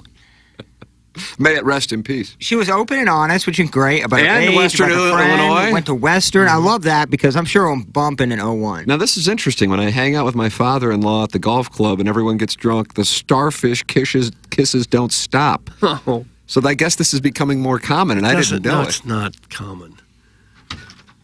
Ladies and gentlemen, Jackson Bennett Burkett. They call him Piddles on 101 ESPN. I didn't know if you could do it on your end. Okay. What is the problem? What's going on here? Once you put it on my. Come in here and press buttons. For Well, I somebody to could have put it on No, hold. I'm not I saying thought you he can't was do it. able It's just, to. it's just the system is. I thought it's he cutting was able edge. And I said West Illinois was Mattoon. It's Macomb. I heard you say that, and I Yes, thought, am I Macomb. wrong? No, Macomb. It's where it the is. Rammies used to Yeah, go, and people absolutely. loved it. And Howard Balzer would engage in karaoke. Mattoon is in Iowa, right? No, there's a Mattoon, Illinois. My buddy, when I went to Lincoln College, rest in peace now, sadly, but he was from Mattoon, and I would go up there. Oh. Yeah. Mattoon and Macomb, the twin sisters. Mattoon, they're certainly not the same town. Mattoon very much, I think, 3 times smaller. Guys, Oh, my it is. wife likes to make out with other guys. She doesn't drink, though. It's all weird. That's from Midge or Madge. Sounds like a potential cuck. Her and her friend are invited to opening day at my apartment, or better yet, just the friend. What do they drink? That's from Chairman Steve in Wildwood. I saw a ticket for opening day, by the way. How much? Yeesh. How much? Want to guess? I mean, Fire a bullet at the pot. 110. 300. Oh. That's the least expensive to get in the Cheapest building? one I saw, yeah, 300 right now. Jesus. Really? Is that? I couldn't believe it either. I'm like, Is that for like a real good seat? That's not upper deck or I mean, standing I room? thought you said that was the cheapest one to get in the cheapest building. one That's I could see and I could find. Really? Where I was looking for 300. It's like 250. I'll be out of town, Doug. Fees and 300. That, and I get the festivity that they offer. I get that completely with the client. It's still $300 to That's watch a lot. that. That's a lot. Come on. That's a car payment. This isn't Six Flags they're busting out here. Oh, yeah. You know, they're not lying, jumping through fired hoops. And It's the just next- guys sitting on F-150s just waving their hands. Yeah, and Not that impressive. the next day, without the Clydesdales and the red-coated Cardinal Hall of 10 Famers, bucks. yeah, you can get in for 10 or 15 bucks. I miss the halcyon days of Wash Ave. I used to play drums at Jive and Whale, and the bartender gals would make out at the after-bar hangouts. I never noticed. I was busy necking with Roy, the barback, but I heard it was hot AF. That's from Shrimply Pibbles. Necking was always an interesting term for like that? kissing. Yeah, we're necking. that predates your time at Kirkwood, I think. Doesn't it? That's more of a 1950s. It feels like it, yeah. At sock hops, they were necking. We were necking. Tim, will you Venmo me $20? I can tell you about my neighbor Cliff and how he likes to kiss guys in the nape of the neck. No, that's necking, I guess. When we have a block party, that's from Wedding Tackle. You just told us. Yeah, I mean, I guess he can go into When more is it detail. okay to kiss a And guy? it's not, really. Tim, where are you going out of town? Can you give the audience the exact destination? That's from the Birthday Hawk. My sister gets married, Doug, a week from Saturday.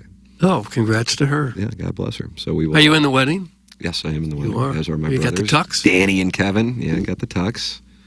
My two Patent leather sons shoes? Are, yes, got my two Nice. sons and my nephew.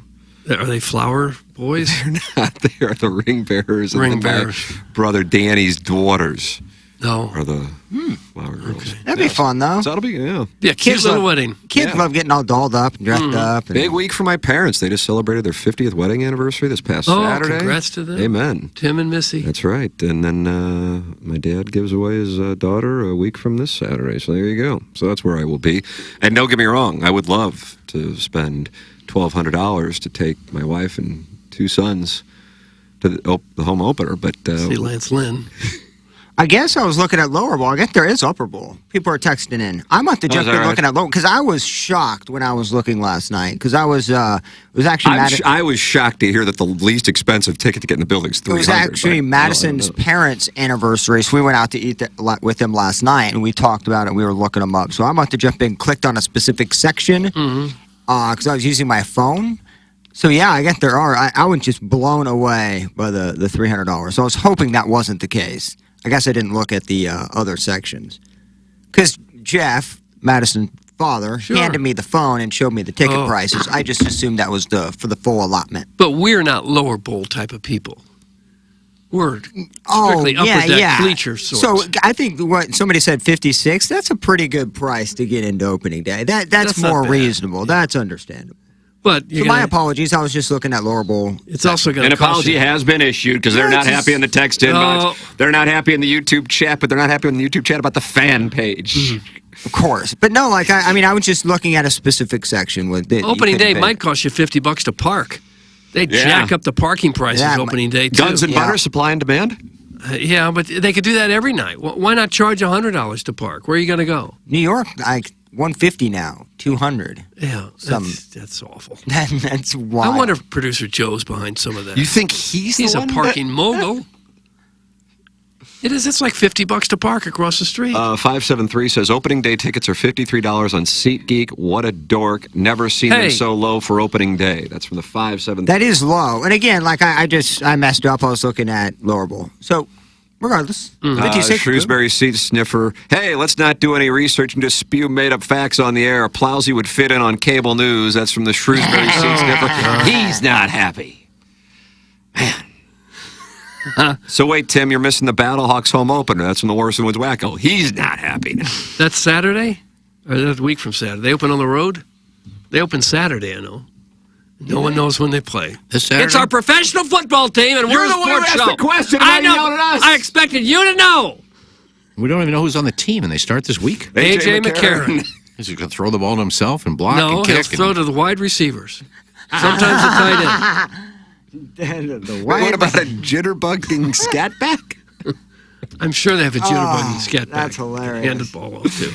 Just get him in Darren's space. wrong. Now you got to kiss me. That's from Mr. Siders. So there's that. It's all happening today. I guess we'll see on the course. You're going to be... I want to know what the tee times are, I think we need to get... 11:30, me versus the Pope and Iggy versus Mr. Licks. Balls in the air. Are we caboosing it then? We're the last, or we're right behind you? I don't know. Is a shotgun start when everyone's scattered around like the course? Live? I don't know.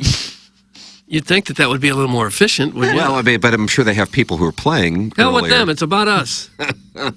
Tony Courtney wants Doug to know I've never been blocked nor accepted, nor do I really care that much about it if I'm on it. Well, then block him. But for people who actually like the show, it'd be helpful to know what you all are talking about. Then TPS report says, you aren't missing anything. Don't take it personally. I left the page because it was too much politics. I tried to get back on, but haven't been accepted either. Well, there's like a bunch of people who have. I think there might be 200 people in the queue. So the guy But the issue is that a lot of them are people who have been blocked. Block every one of them. But, like, he's the one that left. I love how he's pissed at not being let back in when he was in originally and then decided to leave. Tony Courtney says, Joshy Tuna says, has the YouTube chat turned into a complaint box? Tony Courtney, Doug, do you know Tony? I don't. I think that's really his name. Tip my cap for real name. I have zero interest in posting or engaging. I'm a grown man with a life. Well, that's reasonable. But I enjoy listening to the show, and they always talk about conversations on there like we're all privy to the info. I agree with that premise overall. I mean, fortunately, the show has a larger audience than the Facebook page. Is there a bracket challenge for the Fan Page Club Championship? Doug, you were going to put that together. A bracket challenge where people could do office pools for the Fan Page Club Championship? Gosh, I was not going to put that together. I am so busy. I've got nothing on my calendar at all. I would love that. I just I went through the queue, and someone, when they asked the question, what are the names of the 5 regular members of the show, they answered no idea. And then, where do you watch or listen to TMA? They said, I have never watched TMA. But they still went in. I kind of want to approve it. Why even answer the question? I like it. Honesty, baby. So he got in, that guy? No, he's still waiting. Block him. Now they're not happy with the YouTube chat and the text inbox. Doug, I mean, why can't we all get along? Rodney King, 1993? I don't know the years, Tim. Those idiots in the YouTube chat have a combined IQ of 4. That's from Dirty Chewbacca. Stephen Wildwood says, I enjoy the fan page, but I'm like Doug, and nothing like that bothers me. That's from Chairman Steve. What does like that mean? Nothing bothers Nothing like you at politics or anything bothers him. I love the fan page. Coincidentally, I hate my life. I'm an incel, and I live in my parents' basement. That's from Shrimply Pibbles. If you're on Facebook in 2024, you are a massive loser. That's from Parrish. So, Doug, there it is. And nobody's really happy with anything, and that's kind of where we've arrived. It's really nice to get to a point where nothing bothers you. Yesterday, I was at the gym, and I actually fell off the rowing machine. How is that possible? I'm going to roll. It had a real narrow seat, and I just did once or twice and fell completely off the thing. And one of the trainers came running over thinking I was dead or something. I said, my foot was still attached to it. Said, I'm fine, I'm not hurt. In years past, I would have been so embarrassed by that. I could have cared less. I said, I'll just do something else. He's picking me off the ground. Well. Well, what about all the hot moms who were there getting their lift in? I didn't see a lot of that. Is that right? No. What about No. Edmonds? I think I saw him yesterday. See, there you go. I didn't talk to him. I think I saw him in the back. Yeah. 11:40 is our tea time, Jackson. If we're stuck behind two fat ass walking around in the native grass looking for both their balls, I'm going to kiss you right on the mouth. That's Jackson's first round opponent, Mr. Sider. Is there a time limit for looking for your golf ball? 2 minutes. That is actually the rule. That is a rule. Okay. 2 minutes once you arrive at the spot where you think your ball is. That is correct. And if you've got your phone, you got a stopwatch right there. Now, how you many on the people clock. in the J. Randolph Jr. Fan Page Club Championship adhere to said rule? That is certainly 2 minutes is not a long time to look for a ball. Well, that's the thing. Move on. You get to play it lateral. It's not a. You don't have to re-tee. One shot penalty. That's correct. Nothing's better than when someone's all hot and bothered after losing their ball and their playing partner calls them on the 2 minutes. That's why I played a two-man match 7 years ago with Cletus, and he did that on the 18th hole of a match. We were down one, and I thought the guy he called it on was going to murder him in the fairway. That's the thing. I don't have the balls to do it sometimes. Man. Like it was 8:15 at night. We were playing in the dark. I just want to go home. I have I don't even know, like 8-month-old. And Cletus has decided to call clock on a guy who was a little bit of a banty rooster as it was, and all hell broke loose. Oh, Sweet mother of mercy. Usually, if you can't find your ball, it's not in a good spot anyway. Right. Every now and then, it hit a cart path or something, and it's 30 yards farther than where you thought it was.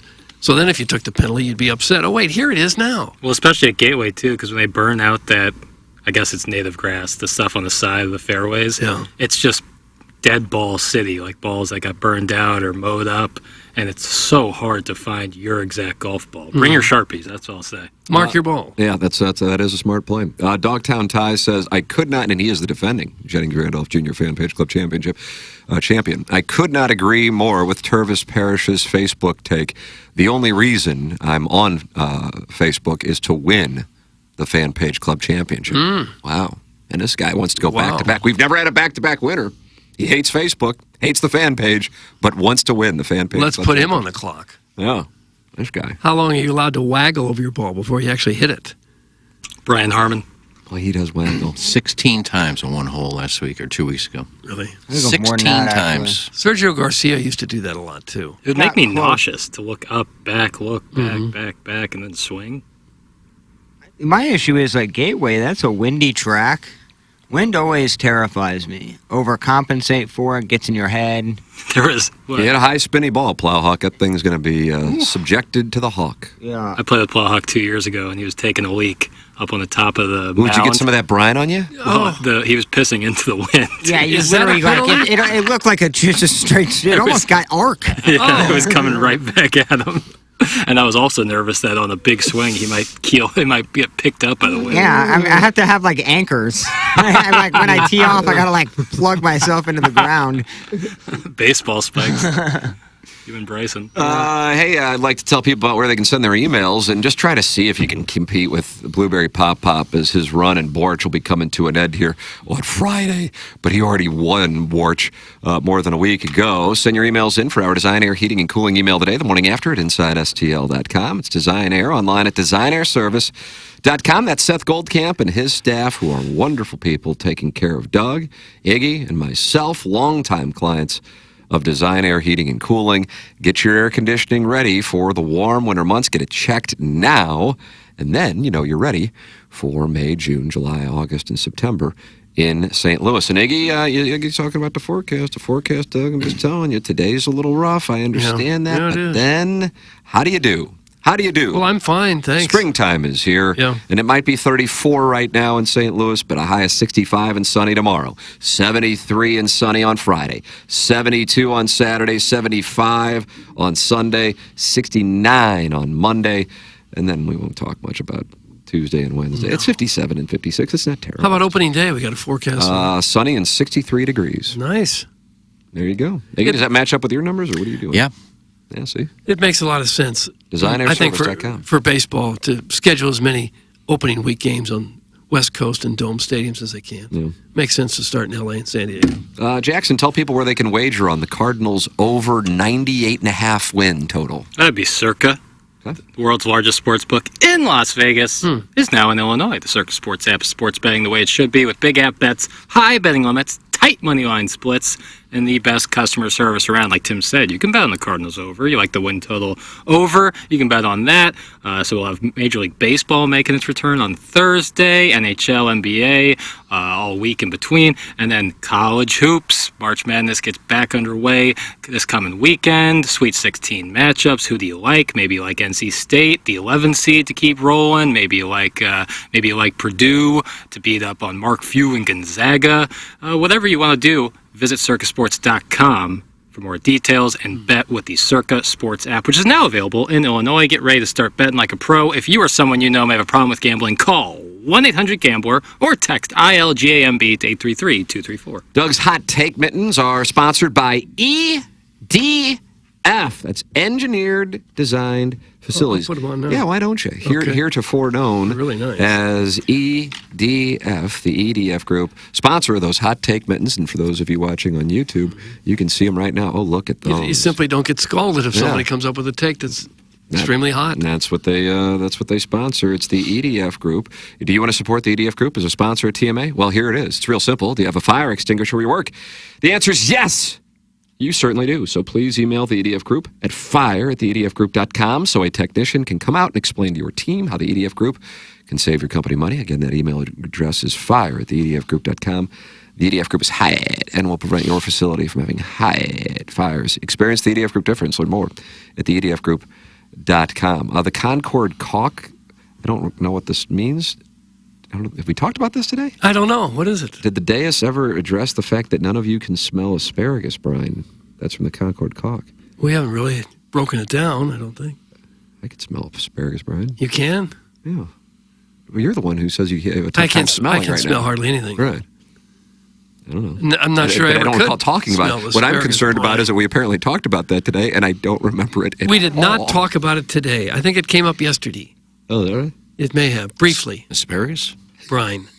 Well, there was an email about asparagus, Brian, by Chandler Hill, I think. Mm-hmm. I don't know what Can we're you supposed to smell talk about. I love the smell of asparagus. Brine? What's the difference in the asparagus and asparagus brine? I guess it's we. What? Asparagus pea, I guess. Oh. Isn't that brine? Yeah, asparagus brine would be marinated in your own bodily function. Oh. Jackson, do you recall us talking about this? I think that this is in reference to when we were reading some of Iggy's traits from Ancestry.com, and some about how, like, we don't have the trait that makes our pee smell, even though I certainly do. If I eat asparagus, my pee smells rank. Oh. But I don't know why the Concord Caulk would bring it up now. You know. I don't understand that. Yeah, it's, just another chapter in the Odyssey. Okay, fair enough. My main concern was we talked about something this hour, and I've completely forgotten No, we didn't about talk it. about it. That still could be the case. No, we did not talk about it this hour. Like going back, reading some of the show notes, we started off the show talking about who's the biggest star who lives in St. Louis, and I don't think we came to a consensus. No. I guess I'll put my vote in for Joe Buck. He's pretty much known all over the country. Jackson Metro Boomin is not a resident? I'd be surprised. He spends a lot of time in Atlanta. That's the artists he works with usually are Atlanta-based. Mm-hmm. So I think he's based out of there. But maybe he has a residence. Smino, he does a lot. The Midwest Butt Bandit is not happy. If you're on the fan page with all those fats where we crown the king of fats by having a fight to the death with a Chick-fil-A spicy chicken sandwich and Mr. Licks would win, get over yourselves. That's from the Midwest Butt Bandit. Gosh. And he's not happy with members of the fan page. So now if you're a member of the fan page, you're at war with non-members of the fan page. There's so many different wars going on. Might I just say, and this guy might be cool, he might be a douche, I don't know. But he is also texting in at 8:20 in the morning to an HD2 radio program. Right. So, like, I know that being a part of the fan page isn't high bar. I think it's But about he's caught up even. in it. Brian Henshin, who's covering the Colts right now and monitoring their situation, says there is a fascination that you idiots didn't know asparagus makes your pee smell funky. Who didn't know that? Everybody knows that. Talk about that. For me, it's never come up at any point in my life have I had this discussion with anyone. But you know that is one of the traits of asparagus. I guess I was unaware. I didn't eat asparagus for most of my life. I like it now. But you can still be aware of what it causes. You know what I mean? But either way, I am now only because of this show. Faint smell of asparagus juice and saltines. Things like that. That made me aware of it. Well, there's a real thing about this asparagus in the text. Jesus. Let it go! Why is this even a thing? I don't know. Yes, you talked about it last week. That's Jonathan Titsworthy. You talked about asparagus, Brian, a week or two ago when Ed Herman was in. DJ, Jazzy Jeff, Albert Pujols. It came up with Andy Crouppen. How many times every time they come in, we talk about asparagus? What do we do? How often do you black out Andy Crouppen when you were doing the DNA reveal? How often do you even eat asparagus? That's like I don't even once eat a month. but I'm aware that it is known for causing people's urine to smell. Okay. But I don't understand the topic. I've never really dived into the science of urine smells. I guess we didn't cover it good enough 2 weeks ago. Apparently. No. Every time Ed Herman and Andy Crouppen come in, it's what we lead with. Doug, I don't know. I don't have all the answers. I don't either. It's just another episode in the Odyssey. Is that what Jackson said? Jackson calls it. Yeah. Okay. Yep. All right. Joshy Tuna says Chingy is the biggest star who lives in St. Louis. Nikki Glazer, what about that? That's a good play. That's a good play by Kay in the YouTube chat for the record. I still think most everybody would know who Joe Buck is. Even if you're not a huge sports fan, you probably still know who he is. Some of these other people, a lot of folks wouldn't have a clue who they are. Yeah, I'm kind of with Doug. I think Joe Buck is bigger than Nikki Glazer, you think? Yeah. On a Q rating? Yeah, I think so. I mean, if you've watched the Super Bowl before, you've heard or a World Series. Yeah, but the Super Bowls. Yeah. All right. I'll concede the point. Do you guys hear the ruckus? I don't know if the audience can hear that. Is that a problem in the restroom, or is that weather outside? Sounds like someone getting wheeled out of the restroom. Oh, gosh. Let's see. What do I got going on here? We got Jeremy Rutherford. Oh, in studio. Yeah. Yep. He texted me this morning saying he's going to stop by. How about that? I guess he's recording the podcast with Danny God Fandango. bless. We got the Munganass Daily Fantasy Sports Showdown. We got the Design Air Heating and Cooling email of the day. TMA Lister of the Month. We're heading down the stretch. You want to compete for it, go to TMASTL.com. Welcome to a brighter side of tequila with Milagro, and the extra prize for our Milagro Tequila Lister of the Month, in addition to the Milagro prize pack, 2 tickets, Doug, to Judas Priest. Oh, Invincible Shield Tour with special guests. Do you pronounce it Sabaton? I do, yeah. I wouldn't know how else to pronounce it. Music Park on Sunday. So there you go. Win the TMA Lister of the Month. This is it. Send your application, which takes about 10 seconds, and you can keep your anonymity at TMASTL.com. You can send your texts in for our Jeff Lotman Compass Realty text inbox, 314-881-TMA5, JEFFLOTTMANN.com. Yeah, JEFFLOTTMANN.com. Jeff Lotman, Compass Realty. If you're looking to buy a home or sell your home, work with Jeff. He's been doing it in St. Louis for 23 years with $500 million worth of sales. And you can go online and look at his site and get some intel on what is on the market, and also realize that with Compass Realty, you have a global network of people who are looking for homes. If you are looking to sell yours, or you are looking to move, whether it be in the St. Louis area or outside of the St. Louis area, JEFFLOTTMANN.com. Yeah, JEFFLOTTMANN.com. Yep, that's Jeff Lotman, Compass Realty. All right, here's what we got going on. Jackson, we'll do the Munganass Daily Fantasy Sports Showdown. We'll have Jeremy Rutherford in studio. We have some audio clips. Brianna Coppage and Megan Gaither stuck around yesterday. Oh, did they? For my podcast. So they were kind enough to stick around until 11. And then what do we go, about 90 minutes with them? Yeah. It wound up being a really good conversation. Mm-hmm. It was fun. Tears were shed. By you? I was emotional at times when they talked about a Czech glory hole. A Czech glory hole? I had never heard of it. I learned things yesterday. And I got to tell you something. I came away from this. If you're not well hung, it's tough. That was my biggest... That was my biggest lesson. It's tough for who? Everyone involved? Well, if you're the guy and you want to maybe be with attractive women, it's it's a 40-foot putt, I guess. Yeah. Can you make it? Yeah, you can. But how many times are you going to make it? There was discussion of length and girth. I think girth may be more important. And that's Doug. You're right. That's where Manuel comes in. But the numbers that were like, oh, this number would be just fine. I was like, oh boy. All right. I was like, that's what you think. It's eye-opening. Yeah, It's certainly. alarming. So yeah, I might get a leg extension and a penis extension. Well, Oh. There you go. Yeah, just kind of Gosh. 2 birds, 1 stone. But by the time you get around to length, aren't you past the point of no return at that point? Wait. Yeah, well, I mean, yeah, you can maybe have it one time, but she's probably not going to want to go back to the well if you got a nubbin for lovin'. Well, a nubbin. What percentage of men actually have a nubbin? I've seen the numbers on that, and it's more common than you'd think. Really? Yeah. Jack, you can hear him typing up. More common anything. I spent much of my younger days in locker rooms. I never saw a nubbin on anybody. Did you have like a legal pad out doing? I just never noticed it. More than 200,000 cases per year. Cases? Yeah, that's what they have it. And micro would be under 3.67 inches. God, or when gently stretched. Oh, don't say that. That's what it says. It's via the Cleveland Clinic.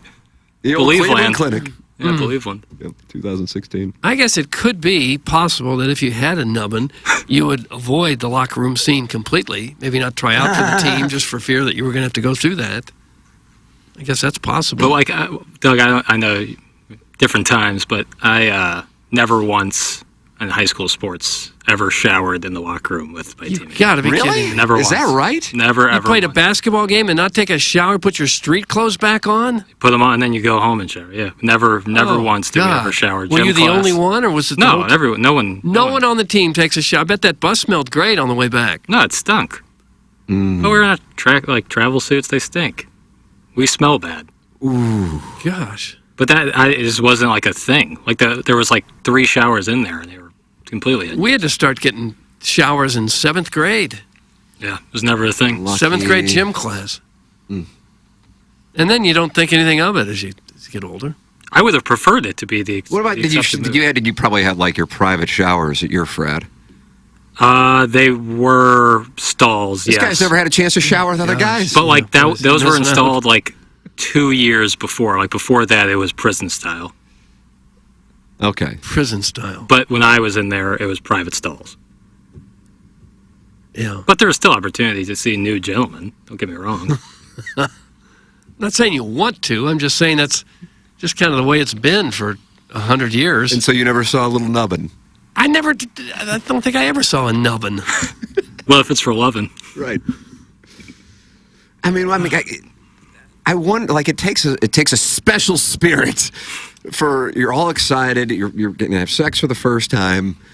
You know, everybody's fired up about the event, and then the gentleman unveils a little tiny thumb pops out. Oh, like that's got to just be like the worst beat. I mean, it's worse for the guy. Obviously, he's been aware of the whole thing, and then he's just hoping somehow, he's with the girl who's like, okay, it's fine. I'll play Hey Diddle Diddle while you tiny thumb mess around down there. Oh. But that's what that. Yeah, I mean that was the biggest. that'd And then be they bad. tried to say we're not size queens. We want to make that clear, Right, but they don't. So anyway, and then you'll find out what this Czech glory hole is because I'd never heard about this. Something in the late Czechoslovakia. That's what I was thinking. Yeah, we thought it was in Prague. Yeah, but it's a whole other thing. Anyway, that's coming up. We got to. And then Jackson, you haven't told Doug yet what's coming up on Balloon Party because this is going to be huge. Wait to hear this. Wide Berth Wednesday. Wednesday. Nothing yet. But if you think of something, I'm going to have to earn my keep today. if they make a trade in the next hour and a half, you'll have something to talk about. We'll break down the Predators coming back to force overtime and winning against the Golden Knights. But the Knights still picked up a point. So That's now right. the Blues are 6 points back. Yeah, that wasn't expected. I thought they would lose last night. And they did, but they lost in overtime. These damn overtime games. Doug, you have a problem with people getting a point and they lose in No, overtime. not really. Well, if you lose, you lose. Because if you win, you count it as a win. But if you lose, you don't count it as a loss.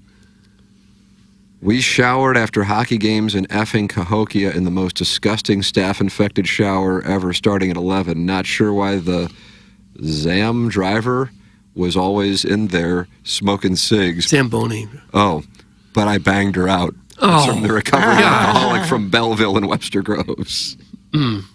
So Jackson's all-boy trips are starting to make sense now. He clearly missed out on his opportunity to shower with the boys back in high school, so now Jackson and his bros are making up for lost opportunities. Some Scottsdale ballsack, but not his wife. No, I mean, let's be honest here. The Scottsdale trip was a bachelor party. Like, it's supposed to be all guys. That is the case. Now, 20 of them. Not in the shower together. Well, we weren't showering together. Why? Showers were few and, like, they were hard to come by. We only had 3 bathrooms. So you didn't shower there either? Oh, I did. But, like, you had to pick your spots, essentially. Okay. But the Tennessee trip, that was just like a buddies reunion. I wonder around what year it was and they stopped asking people in high schools to take showers after athletic events. Yeah, it was just never a thing. And you got out of high school in what year? 2016. Oh, gosh. Isn't that alarming? It's alarming for It me. really is alarming. Yeah, it's alarming for me.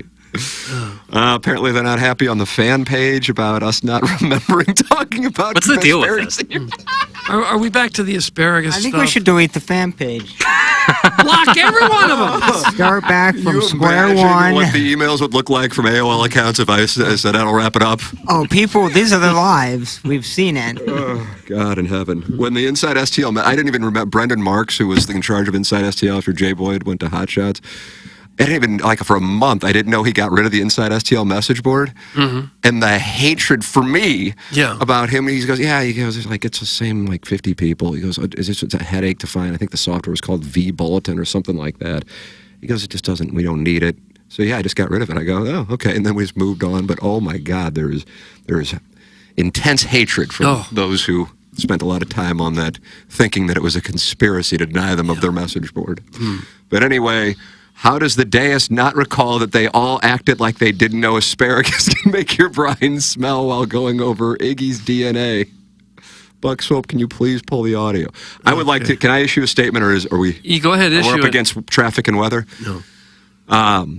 If it sounded like, or I actually said that I was not aware that asparagus can make your urine smell distinctly foul or unappetizing for those into water sports, I'd like to apologize. I have been aware of that for more than 40 years. I can't speak for the rest of the days.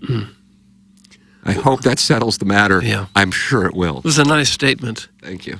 I've heard people talk about this, so I guess I'm aware of it, but I'm just saying it's never affected me. I've never noticed it in my own personal life. And now you can't smell.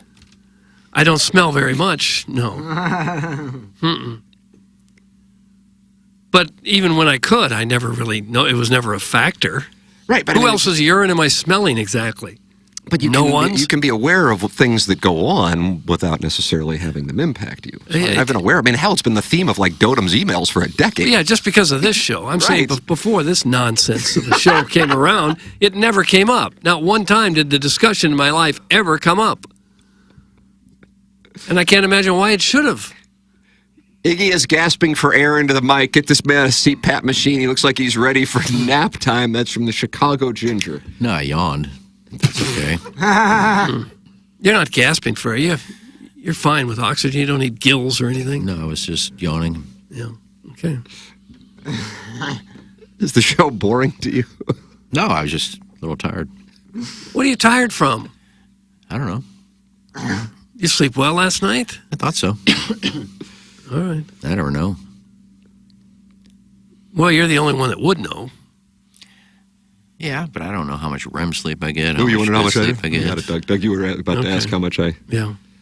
got last night. I had a big night of, what is it, you would call it restorative sleep? 2 hours and 10 minutes of REM sleep and 2 hours and 8 minutes of deep sleep. Oh, I'm loaded for bear. Are Jackson, you we should do a QFTA today.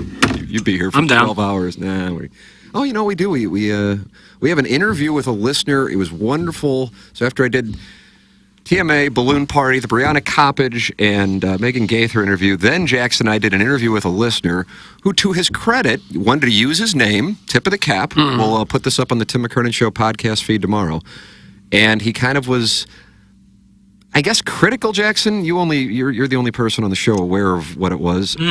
I guess when I say I don't own the station, he felt like that was, I think maybe the word he used was disingenuous. Yeah, in charge, I think, kind of was The way he was framing it. And so we had like, I don't know, I think we talked for about an hour. And I think other people in the audience may feel this way. And he was really surprised, for example, that like if Hubbard said we have to break at, 15, 30, 45 and top of the hour, that I couldn't say no.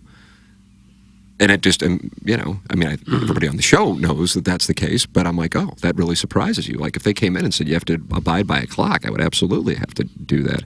So I guess there's a misperception that I kind of control what goes on. When in fact it's your dad that does. My father acquired all And Hubbard. and the parking facilities. Yes, we acquired the parking lot. You That bought was them that from was Joe. a tough negotiation with producer Joe. That's right. He's out there right now signing the closing papers. Yeah. We will put that up on the Megan Gaither and Brianna Coppage interview is up already on the Tim McKernan Show podcast feed. And you can watch it, right, Jackson? That's up on the YouTube? Yeah. Oh, yeah. The entirety of the podcast in the video form is available on YouTube. You were and you posted that to, TikTok and Instagram? Yeah, I posted some clips yesterday. Did that receive a lot of hatred? Because these girls have guys who follow them around and hate on them so intensely. Yesterday's guy's name was Tut. Cut. Yeah, that guy's Tut. King Tut. That guy was brutal. It's like blocking. But it's different than like the TMA hate. I was like, oh, this is a different situation here. Mm-hmm. This is a guy who's, I don't know. It was more uncomfortable than the stuff we get. No hate from what I'm seeing. Oh wow, that's kind of a surprise. Yeah. You can block him on Instagram, can't you? From our account. Yeah, but what's the point? The point is to block him. No hate from what I can see. No, all love, really. I've been. Never mind. Oh, you found something, Yeah, didn't some you? jackass. Oh no, two. Wow. Jackass. Yeah. Oh God. If you put me with two adult stars onto like an Instagram or Facebook or YouTube, it's going to be it's a bat signal. All right, Deke Dotem has just issued a statement. Statement: I have been writing emails about taking an asparagus scented leak on my wife's father's chest for close to 10 years. Be proud, my friend. And it does not bother me. That is from Deke Dotem. It's another statement. Okay. Yeah, you should be proud of that. The fan pagers are significantly bigger dorks than regular Facebook pigeons. That's from Tervis Parish. Well, I don't know. They may be dorks, but there are dorks. Nice. Thank you. And we're dorks. What? I thought we were the cools. Well, we're kind of dorky. What? I think everybody here thinks we're the cools. I They don't want to know. know how they can get into the closet next to the restroom. Yeah, that is the consensus around the building. Thank you. It's like, man, those guys, you can hear the toilet flush. They're really cool. But I wouldn't hesitate to block somebody on Instagram who's being nasty and mean. Well, you don't know those guys anything. You don't know them the right to rip other people. I'm going to be honest with you, Doug. This nastiness is coming from a woman. It is? What was the comment? Completely disgusting, with an exclamation point. But she listened to the whole thing to be disgusted by Absolutely. it. Yeah, it's an amazing thing, isn't it? Couldn't you have been just saying that about one part of the show they were talking about? This was, I posted a clip of the Czech glory hole. Yeah. And the person said, completely disgusting. And then someone commented, some classy stuff right here. Eyes up emoji. It's really nice when people use the term classy when they disagree with something. You guys ever walk into a public restroom and brush shoulders with a guy walking out, then go directly to the urinal he just abused and can smell the man's musky brine stank, and you know from the aroma that he ate asparagus the night before? Said stranger has won. That's from Scott's Wrinkled He's Ballsack. won. I never noticed that. You can't smell, though. You noticed that in public restrooms? A guy before me had I haven't had asparagus that for lunch? specific situation, but I will tell you this. If I'm in a public restroom and I can hear the guy kind of settling up after dropping ass, I do everything I can to escape before having to make eye contact with the gentleman. Oh, God, yeah. Okay, you respect that. Yeah. I scatter. Mm-hmm. I scatter. Scatter from the scat. I scatter from the scat. Don't block them. That's my mic drop audience. Oh. That's from Chairman Steve. Okay. Precisely. Tim, that QFTA advanced when she admitted she loved being choked. I like when my Dom Russell chokes me. That's from the Little Dutch Boy. Oh, gosh. So He's Russell. got a Dom named Russell. So, Tim, listeners can just request to come in and chat for a couple hours. How much did that guy pay before he lambasted you? I'd give up my firstborn just to be in your presence for 30 seconds. That's from Flip Wilson. God, where's the gong? Doug, we can maybe I can't monetize. hit the gong with the mittens. Monetize that. The fact that a bunch of adult heavies in their 40s and 50s spend a significant portion of their time toughing around on a radio show Facebook page could not be more pathetic. I wish I could spray the fan page members in my asparagus brine. That's from Little Tommy Tribbins, and I think he won the Texture of the Year 2 years ago. Everybody eating asparagus? I don't like it. It's like wet grass almost. That's what it looks like. Pretty good. It's not bad. Yeah, healthy. You eat the weird part up top.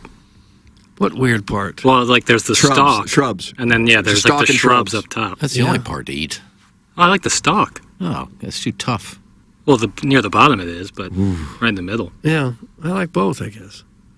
My favorite part of the interview yesterday with Brianna and Megan was when Jackson's first question was about what camera angle the orgy is filmed at. I thought that was a good question, by the way. That's a cinephile right there, Doug. Yeah. Well, it was a fair question because if you have all this action, they said upwards of 9 people are going to be there, which I don't know how the odd numbers work. But do you do one big wide shot of the action going on, or do you have a multi-camera shoot? You'd need 2. Yeah, wouldn't you think? Mm-hmm. But they said that some people like the amateur kind of voyeur experience that comes with one big wide shot. Boy, and I respected that. That camera angle where you can see when the gentleman thrusts, you can see No. his gape, and then you can see his scrot. Oh, It's yeah, just and you the got worst. that. I'm just like, why do they show that? What is that about? It's the worst angle going. Yeah, they don't teach blocking anymore. Blocking? Like blocking out on rebounds? That or, where you stand. Got to block. God, could you Dirk Diggler got to imagine- block his own scenes. Yeah, I just... You're really into these movie films, aren't you? He's a cinephile. Yeah, it's fun. Iron Claw, really good. Yeah. Oh, good there movie. it is. Goodorbad.com. Yeah, this is good. Have you thought about making your own movie, Jackson? No. Why not? Too expensive. You can Don't do know it. how to write a You can do it script. with an iPhone and an editor nowadays. Warson Woods Wacko. Yeah, Ziggy. Okay. Just looked over and you were rubbing your head. Are you okay? I was itching. All right. My God, I yawned once and I itched my forehead. Have you got hives? Listeners No, my hair's too long, and every once in a while it comes down past the cap. And it's Where's sitting there. Oreen? Oreen. Next Wednesday. That's when I got my appointment. Cut and color? Yeah, that time of year. All right. That time of year. Once a year you get a haircut? No, once a year I get a cut and color. The other time I just get a cut, and there's enough blonde left in it that it stays there. Yeah. I'll whip that New England skank with some olive and oak asparagus, then gape him with my asparagus juice super soaker ween. Doug, that's from the I'm recovering not sure alcoholic. we needed any of that. We didn't need any Bill of and that. Webster Groves. Well, he's a sponsor. So we have to take it. And I'm wearing his mittens. Right. Tim, Higgy definitely fell asleep 45 minutes ago. Review the tape, Dogtown Tie. Higgy, did you fall asleep No, I didn't 45 fall asleep. minutes ago? I'm sure they'll take a still shot of me blinking and put it on the fan page. Look, he fell asleep again. Well, you didn't sleep well last night. I don't know if I did or not. A lot of commotion in the apartment building? I don't think so. Can you hear the people above you walking around? I don't have anybody living there Oh, nice. right now. That's a good break. But when there are people there, do you hear them? I've never lived here when there were people up there. Okay. Because you kind of want to live on the ground floor, right? So you're not constantly walking up and down steps No. with groceries and everything? I guess in the county, yeah. In the city, you want to be second or third. Yeah, with as much stuff as I had to move in, I don't want to move upstairs. Yeah, safety factor, though. Most people who are doing B&Es... What's a B&E? Breaking and entering. They're probably going to use the main floor, main window. Nobody's going to want to go up steps. You have people hearing what you're doing underneath, so... For me in the city, it's always second level. If you got to worry about that, don't you think maybe you're living in the wrong place? If you're worrying about B&Es? So people who have guns in their house should move, right? Because they're worried about safety in the home. Should they move where they shouldn't have? I mean, you have to worry about everything, man. Yeah. I think county should worry about it just as much, but I'm saying in the city, definitely heightened. I mean, I've lived there long enough to know, just kind of what happens. So you just always got to be aware, Doug, of your surroundings. I would think if I felt like I had to have a gun all the time, then yeah, I would want to move from Me there, too. Me too. And I'm just using the example of, some people just feel that safety is important, and I'm with them. But yeah, carrying groceries, dude, is like the most annoying thing upstairs on the planet. Oh, There's nothing more annoying That has to than be brutal. Yeah. I mean, you need a pulley system. I'd love to have Madison just throw down a little basket and I just put them in there. No elevator on the upper floor? Yeah, it's just it's a two-family, so you got just, main level, upper level. All right. Man, grocery carrying in. Doug, do you put them all the way up your arm and then... And I'll cut off the circulation in my fingers. My fingers will be purple, just pounding, but it's better than the second trip. It's always better than the second. But when you get 4 bags in each hand, it's hard to close the trunk, too. And you probably look like a complete moron. You got 16 bags on 2 arms, and I'm 120 pounds. Oh, sure you are. Probably look like I'm about to just fall over. That's right. Well, we all have a cross to bear. Amen. Fortunately, you don't have to worry about your lawn because Green Envy is going to take care of that, Doug, just like they do for me and you. Yeah, my lawn's in great shape already. Thriving. I'm in awe of it in late March. Green Envy's been in business in St. Louis for over a decade. Green Envy only uses products that are formulated for our Missouri and Illinois soil, the weather conditions and turf types of our area. No national, generic, cheap, and effective products. It's Green Envy. It's 636-757-1600. Open 12 hours a day, Monday through Friday, and Saturday from 9 to 1 to take your calls and answer questions. All employees are screened. Background checks performed annually, and their service professionals are commercially licensed applicators as certified by the Missouri Department of Agriculture, and this ensures that you have a trained professional on your property, no part-timers or high school kids applying God knows what on your lawns. It's Green Envy. Doug's a client. I'm a client, and our lawns look wonderful on March 27th. Let yours look wonderful as well with Green Envy. 636-757-1600. That's 636-757-1600. We had AJ call in and tell a sapphic story about her time at Lucas Park in Western Illinois. And she called in on the Collier and Thompson phone line, 636-9004-TMA. Doug, tell us about Collier and Thompson. Well, Collier and Thompson is where you go if you want a real quality rebuild of your kitchen or your bathroom. I mean, they do just a first-rate job. This is a high-end stuff. Not the most expensive in town, not the cheapest either, but they are high-end, and they have that commitment to quality. And they don't just do kitchens and bathrooms. They do any room in your house, really. They'll redo the basement. You got a wine room, a man cave, a bar, an accent room, a fireplace, wall, offices, you name it. You need a wall taken down on the first floor to open up the house. They do a lot of that stuff right now, and everything they do is absolutely first rate. And in fact, if they do something, they do a job like 10 years ago, and then there's a problem later with that job, they'll send old Matthew out, the service manager, and Matthew will get it taken care of. He'll come back up and fix anything that you need. They got a great showroom. You need to check that out. Over 10,000 square feet of showroom, more than 20 kitchen displays alone. They can show you what your kitchen could look like regardless of what kind of style you're looking for. They can redo your bathroom. They got displays down there, all kinds of appliances for you to choose from. And again, their big thing is service and quality. Collier and Thompson is out there on Manchester and Baldwin next to Uncle Bill's Pancake House. Come home to quality online at collierandthompson.com. Check out Carolyn Beard and Bob Strada, the owners. They've both been there for more than 20 years now. The business around since the 1950s. Great people, and they do absolutely fantastic work. Ask anybody who's had Collier and Thompson come out to their home to do work there. Come home to quality, collierandthompson.com. Mentality is FDA-approved testosterone treatment. If you are finding decreased mental acuity, attention span, and stress can cause focus issues on even the most simple tasks. Belly fat, feeling bloated, and a lack of lean muscle and tone that used to be easy to get rid of or maintain. Low libido, if you're disinterested in spouse or partner, which can lead to relationship problems. Those are symptoms of low testosterone. Mentality is a local healthcare facility specifically dedicated to helping men feel and perform at their very best. Even if you've tried testosterone before, not everyone understands the blood chemistry in men's bodies. Mentality can help. The normal range for testosterone is large. If you've been to a doctor and they told you that you were normal without understanding the range or testing your free testosterone, it was not fully looked at, come get checked with Mentality. Low T. USA.com. That's Mentality at lowtusa.com. Send your emails in. Design, air, heating, and cooling. Email of the day, the morning after. at InsideSTL.com. That's the Design, Air, Heating, and Cooling email of the day. Blueberry Pop Pop has won the month of March. Buck Swope has 2 wins. Kevin Miller has 2 wins. Jason and Doug Chandler Hill, each with 1 win. That comes your way in about an hour. Jackson and I on Balloon Party at 10 o'clock. Jeremy Rutherford coming up in studio in the Schaefer Door Company 9 o'clock hour. All but coming your way here over the next few hours on TMA and 101 ESPN. This is the Morning After, presented to you by Brown and Crouppen. Live from the Michelob Ultra Studios, KPN-TFM HD2, Collinsville, St. Louis. This is TMA All Day. Hey, this is Tim McKernan, and I am here with a great TMA sponsor, and that is Longo Biggs Injury Law Firm. And you may hear a bunch of out-of-state law firms advertising here and there all over on billboards and so on and so forth.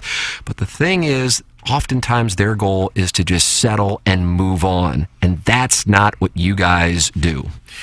Yeah, this is CD Longo, and you hear us talking a lot about maximizing the value of cases, but what does that actually mean? Well, as Tim said, there's lots of personal injury lawyers in St. Louis, and everyone handles cases differently.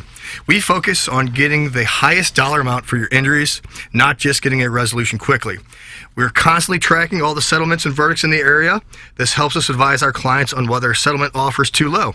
And if the amount of compensation being offered is too low, we are happy to file lawsuits and proceed to trial to ensure our clients receive an amount that is fair.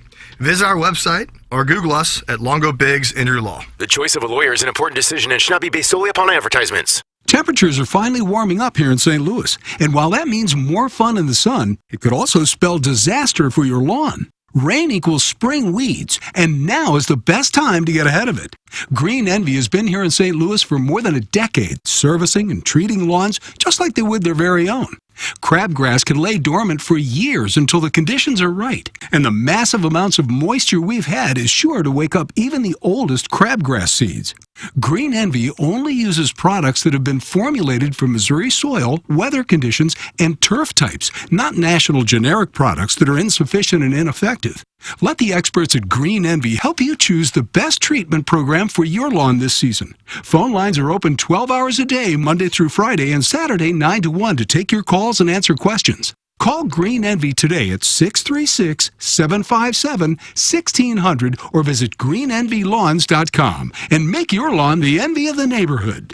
Chow Chow on the Hill is your one-stop shop for all your pet supplies. As soon as you walk through their doors, you and your pet are considered family and treated with superior service and personalized attention. Jessica is the owner and is a certified pet nutritionist and is passionate about educating her clients on the product that will keep your pets happy and healthy. My favorite part about Chow Chow is its connection with All Paws Safe Haven, an organization that helps shelter animals find forever homes. To learn more about Chow Chow, visit CIAOCHOWSTL.com or stop by and tell them Plowsy sent you.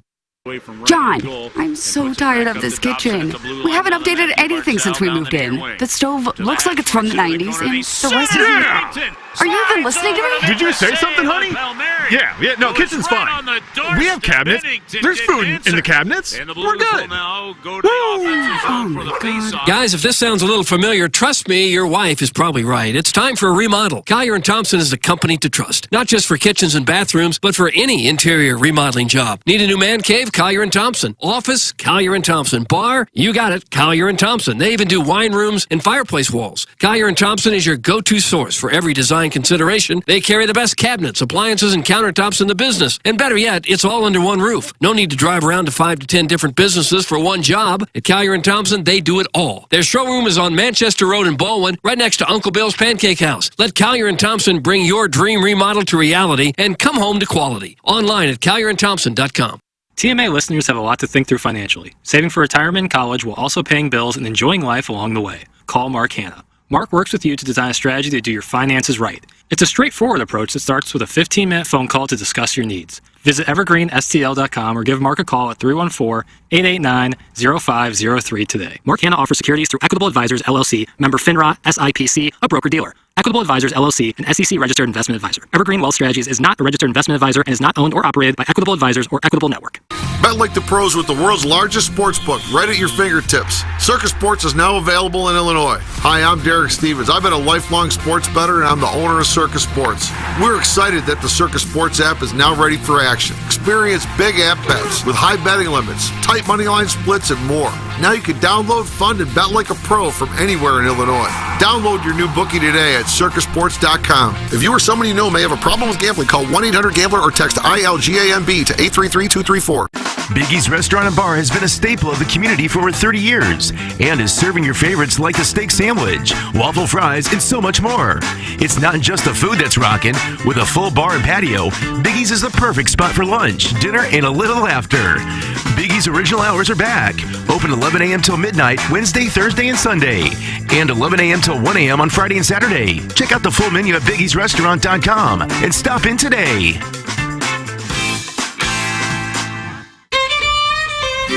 It's the heart of March and everything's green. The bar's as busy as you've ever seen. Everyone's Irish and you are too. When you Tullamore do.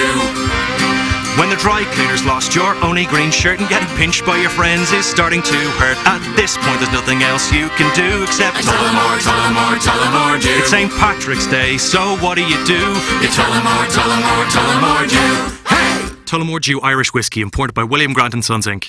The choice of a lawyer is important and shouldn't be based on an ad. After a serious car accident, people have two questions. Why me and what now? Well, no one knows why you, but I'm Terry Crouppen, and my law firm Brown & Crouppen sure can help with the what now. Car repairs, medical bills, lost wages, pain and suffering. We're Brown & Crouppen, and we've got all those answers. All you have to do is call 222-2222. Hey, if you like the morning after, check out Balloon Party on 101 ESPN. HD1, by the way. It's Sports Talk with Tim McKernan and Action Jackson from 10 a.m. to 11 a.m. each weekday, right after the morning after. It's the worst named show in the history of radio, but the content's pretty good, so check it out on 101 ESPN or get the podcast on the TMA app. Tim, Doug, Iggy, Plowsy, Action Jackson. It's the Brown & Crouppen Morning After. 105.7 HD2. Bills Club. Welcome back to TMA, and it is presented to you by Brown & Crouppen. It's the 8 o'clock hour, even though it just turned 9. So, Doug, what do we do? It's going to be a short hour, I guess, this one. Half hour. I mean, maybe. it could be. We just need email for the third, right? That's right. We have so many important topics. Thank you. And it's so important that we get our opinions out there to inform the masses. Thank you for saying it. We did go an hour and like 45 minutes, and I honestly can't remember much about it. Jackson, how are the show notes Asparagus, looking? I think, was the big thing. Robust. Asparagus. Is that what the name of the title is? Scatter from the Scat was in the title. Scatter from the Scat. Felt right. Well, we did it right. Gotta feel good about it. I don't, really. I don't. I hear whistles. You hear whistles? I hear some. I'm typing. I hear Parked up. whistles. It's Pat Summerall. Typing. What are you typing? I just send library times every day, so I always like to type them out, and it just kind of. Penning an email, Doug. Do you like that term? No, Penning you're an not email? penning anything. You're typing. What about when anything. somebody breaks their silence? What about when somebody takes to social media? Takes to social media. Is also Or very- bops down to KC? That's a word. It is a word, yeah. Bop. Yeah, it is. Sure is. Scat. Shuffle. Those are all words. Mm-hmm. It's fun with wordplay, is what we're doing right now. Just various words we've heard from time to time. Doug, Cardinals and Dodgers open up the season tomorrow. Oh. Blues and Flames going on tomorrow. Illinois playing late. Yeah, it's almost Friday morning. They're playing. In Boston. Brad Underwood said yesterday he's going to be taking a nap during the day. Get ready for it. The forecast in Los Angeles, kind of surprising. Temperatures in the upper 60s, clear, and then winds blowing out to center field at 10 to 15 miles an hour. Uh-oh. What do you mean, uh-oh? Well, our hurlers have been known to give up a few bombs. Dodgers have a big lineup. But at least we'll have Victor Scott chasing down those fly balls in center field. Said he's going to start opening day. How great is that for the prime ministers? Well, it's great if he produces. If he's just a defensive center fielder, it's not so great. But, yeah, I'm glad that he got in there. I always like having a Cardinal player on my fantasy team just to make Maybe I'd like watching to the make a games. deal with the Southside Seaman. Well, what do you got? Lots. Deke Dotem already offered me a trade. Was it reasonable? No, it was a catcher, and I've got 3 of those already. I guess he didn't look at my roster. I was shocked at shocked, but very surprised and happy that the Cardinals did that. Didn't think they were going to go that route. Yeah. They said Carlson, it's going to be weeks, not months. Wasn't that the quote? I think Gould had that. And I was surprised that they're calling him up for maybe a month, but you never know. He'll have to produce, or he'll go back down with 3 guys ready to come off the injury list soon. Edman, Nootbaar, Carlson are all, as you said, weeks away. So if Scott doesn't produce, I'm sure he'll go back down. It was an absolute lock from my standpoint that once the Carlson thing happened, that he was going to be called up, because the only guy who can play center field on the active roster is Ciani. So you couldn't go into a game with one guy who can play center field. Yeah. Now that changes when, as you made reference, 2 guys start coming back. I don't think it's going to be Carlson who comes back, though. I think it's going to be probably Edman before, or Nootbaar I think probably they say before. it's the closest. Yeah. And they've got him penciled in for left field. So that might not affect Scott. at least it gives him a chance to, he gets the opportunity. Yeah. God bless. See, can't wait to watch it. I am looking forward to watching him play. I am too. And Mason Wynn, you're going to have speed at the top of the order. Well, I don't know where they'll put him. I don't know if they'll put him. Late in spring training, they had him batting like 7th. Right. So I wonder if they'll do that. So it's going to be a light-hitting, speedy portion of the lineup down there at the bottom with Wynn and Scott. But he's going to be the starting center field. He goes from heading to Memphis to the starting center fielder against the highest payroll, most glamorous baseball team since like the Yankees era. Well, he could be the next Harrison Bader, where he's full of speed, great defensively, doesn't hit a lot. That could be who he is. Or he might be the next Vince Coleman. Yes. Who gets on base and steals every time he gets on and really lights up an offense. Somebody wants the reaction of the Plowhawk to Little Tommy Tribbins to Battlehawks Night, which is Monday, May 22nd. Buy a theme ticket and you receive a Battlehawks/Cardinals cap. Doug and Little Tommy Tribbins says his Plow Take gotten a chance to opine on this Cardinals promo night release, specifically Battlehawks Night, which will undoubtedly be the highest gathering of BMIs in Missouri history. Oh, it could be. Well, at least it's a St. Louis team partnering with another St. Louis team and not a Kansas City team. So I think if I had to compare, I at least appreciate them trying to hype up a team in the city. What if they would have partnered with the Chiefs? That would have been it. You would have lost it. Would have been a take. There would have been a couple takes. I think it's funny. There's always I actually like the theme night that the Cardinals do. I don't love the bobbleheads. I think they're kind of a gimmicky thing, but I think the theme nights are fun. The Star Wars, you have people love the bobbleheads. They love those things. Mm-hmm. You don't? You don't like the bobbleheads? What? I don't know if I understand them all that much. Yeah. I don't understand the resale value of them either, but apparently they're hundreds of dollars per, so. Tim's got one sitting right in front of him. Yeah. What do I got here? Bill James. Oh, La Russa. And La Russa, too. yeah. It's an artful. Oh, yeah. And there's Bill James, you're right. Yeah. The people love those stupid things. I got a whole bunch of them at home. I don't know what to do with them. Well, I know what to do with this, Doug. It's draw names from the boxes from the Texas Children's Golf Tournament featuring Scotty Scheffler and Wyndham Clark somehow. Okay. It is time for the Munganass Daily Fantasy Sports Showdown.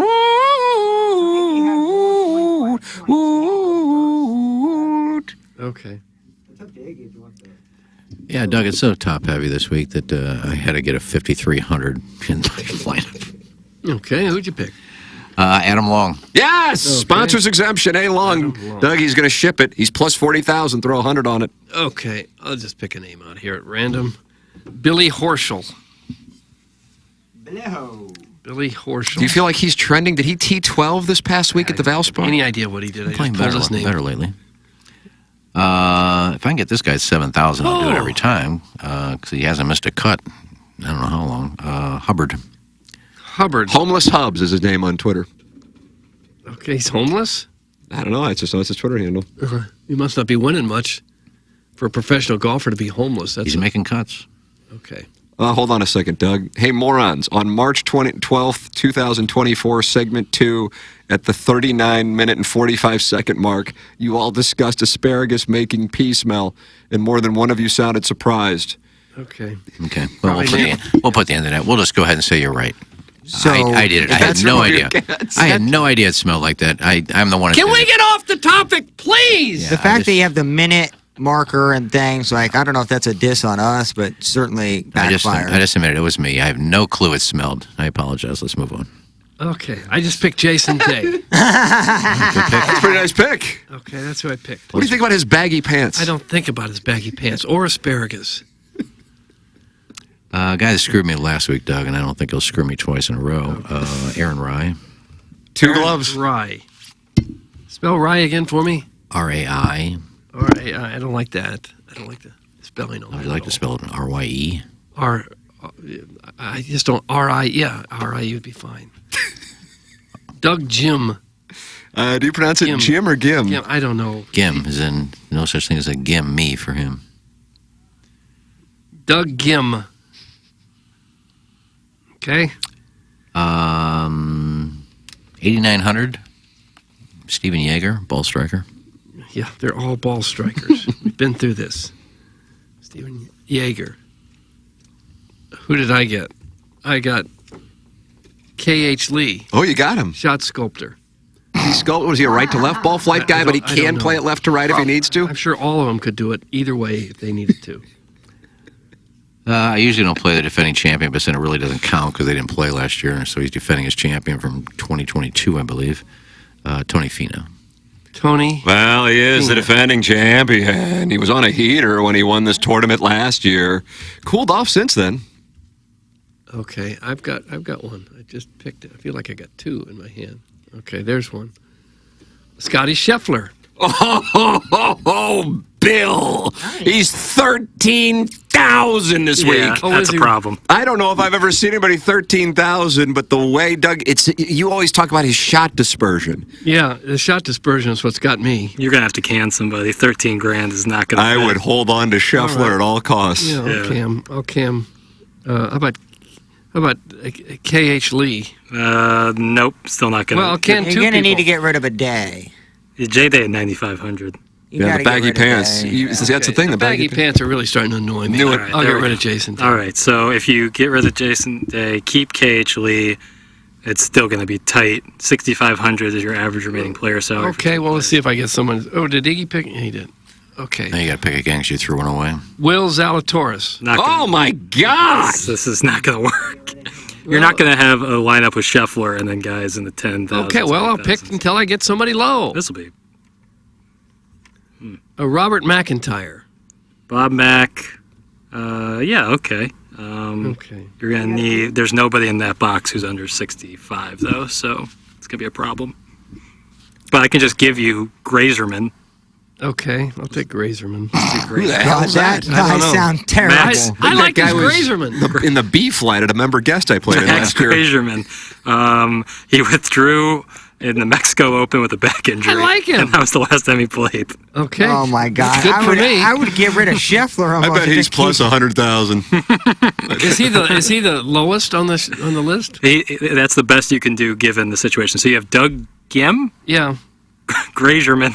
You got him. Yeah. Billy Ho, K.H. Lee, Bobby McIntyre, and Scotty Scheffler. Yeah. Okay. It's a good lineup. All right. I like this Grazerman. How's his lineup finished already? And I still got to pick. Well, because I had to just assign him a player there. Grazerman. Another guy, Doug, that I like to go to him when they're playing well and they screw me one week and play bad. I think he's coming back. Will Zalatoris. Oh, yeah, I picked him too. Yeah, we threw him away. Okay. Well, is that it? That's it, right? Okay. Okay, that's exhausting. It doesn't seem like it should be. But you like your club. God, I've never played somebody 5,300. I've never even seen anybody that low. I didn't know it was possible. Yeah. Then again, I didn't know somebody could be 13,000. That's what we got with Scheffler this week. Who, 5,300 Grazerman? You wouldn't expect him to be any higher when he doesn't even show up for the events. Adam Long. A Long's 5,300. Yeah. And he's only plus 40,000 on Bovada. There are guys who are plus 100,000. I'm sure Grazerman's got to be. You got a 5,300 and a guy who won a tournament a while back. Just put a Benny Franklin on Grazerman. I'm having a feeling. You think this is his time? Mm-hmm. I like the way he's swinging right now. I mean, he withdrew He's from healthy. Mexico, but Yeah. like he said, it was a back injury. I think he was playing so well that he wanted to make sure he was very low odds. He was saving it for this tourney. Yeah, he's saving it. Sharp move. Yeah, absolutely. Hey, Longo Biggs. KG and O-Town was communicating with the guys at Longo Biggs this morning about gins. Longo Biggs, if you're injured in a car accident and you need an attorney, you need the best one you can find. If any of my family or friends are ever injured in an accident, I want them to call Doug Biggs and C.D. Longo, Longo Biggs Injury Law. For nearly 10 years, Doug Biggs and C.D. Longo have been recognized as the top 40 under 40 personal injury lawyers by Super Lawyers, the National Academy of Personal Injury Attorneys, and the National Trial Lawyers Association. They are not the churn and burn type of law firm. With Doug and CD, you won't be just another file lost in the shuffle. If you have questions about your case, you'll talk to Doug or CD personally, and they will handle every aspect of your case the entire way.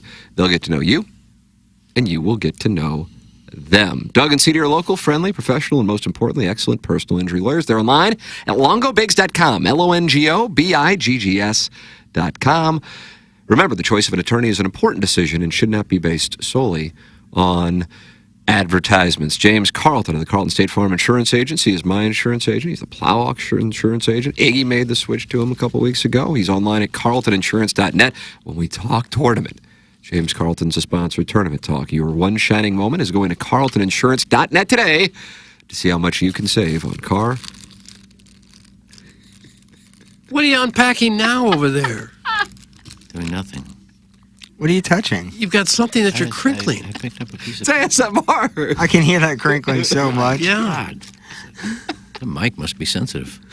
I picked up a piece of thing right here. And Yeah. Piece of thing. We'll do it That's the again. title of the segment. Do it again. It's an ASMR. The thing my mic sock was in, I just picked it up and... There it was again. No. Oh, yeah. I'm getting hard.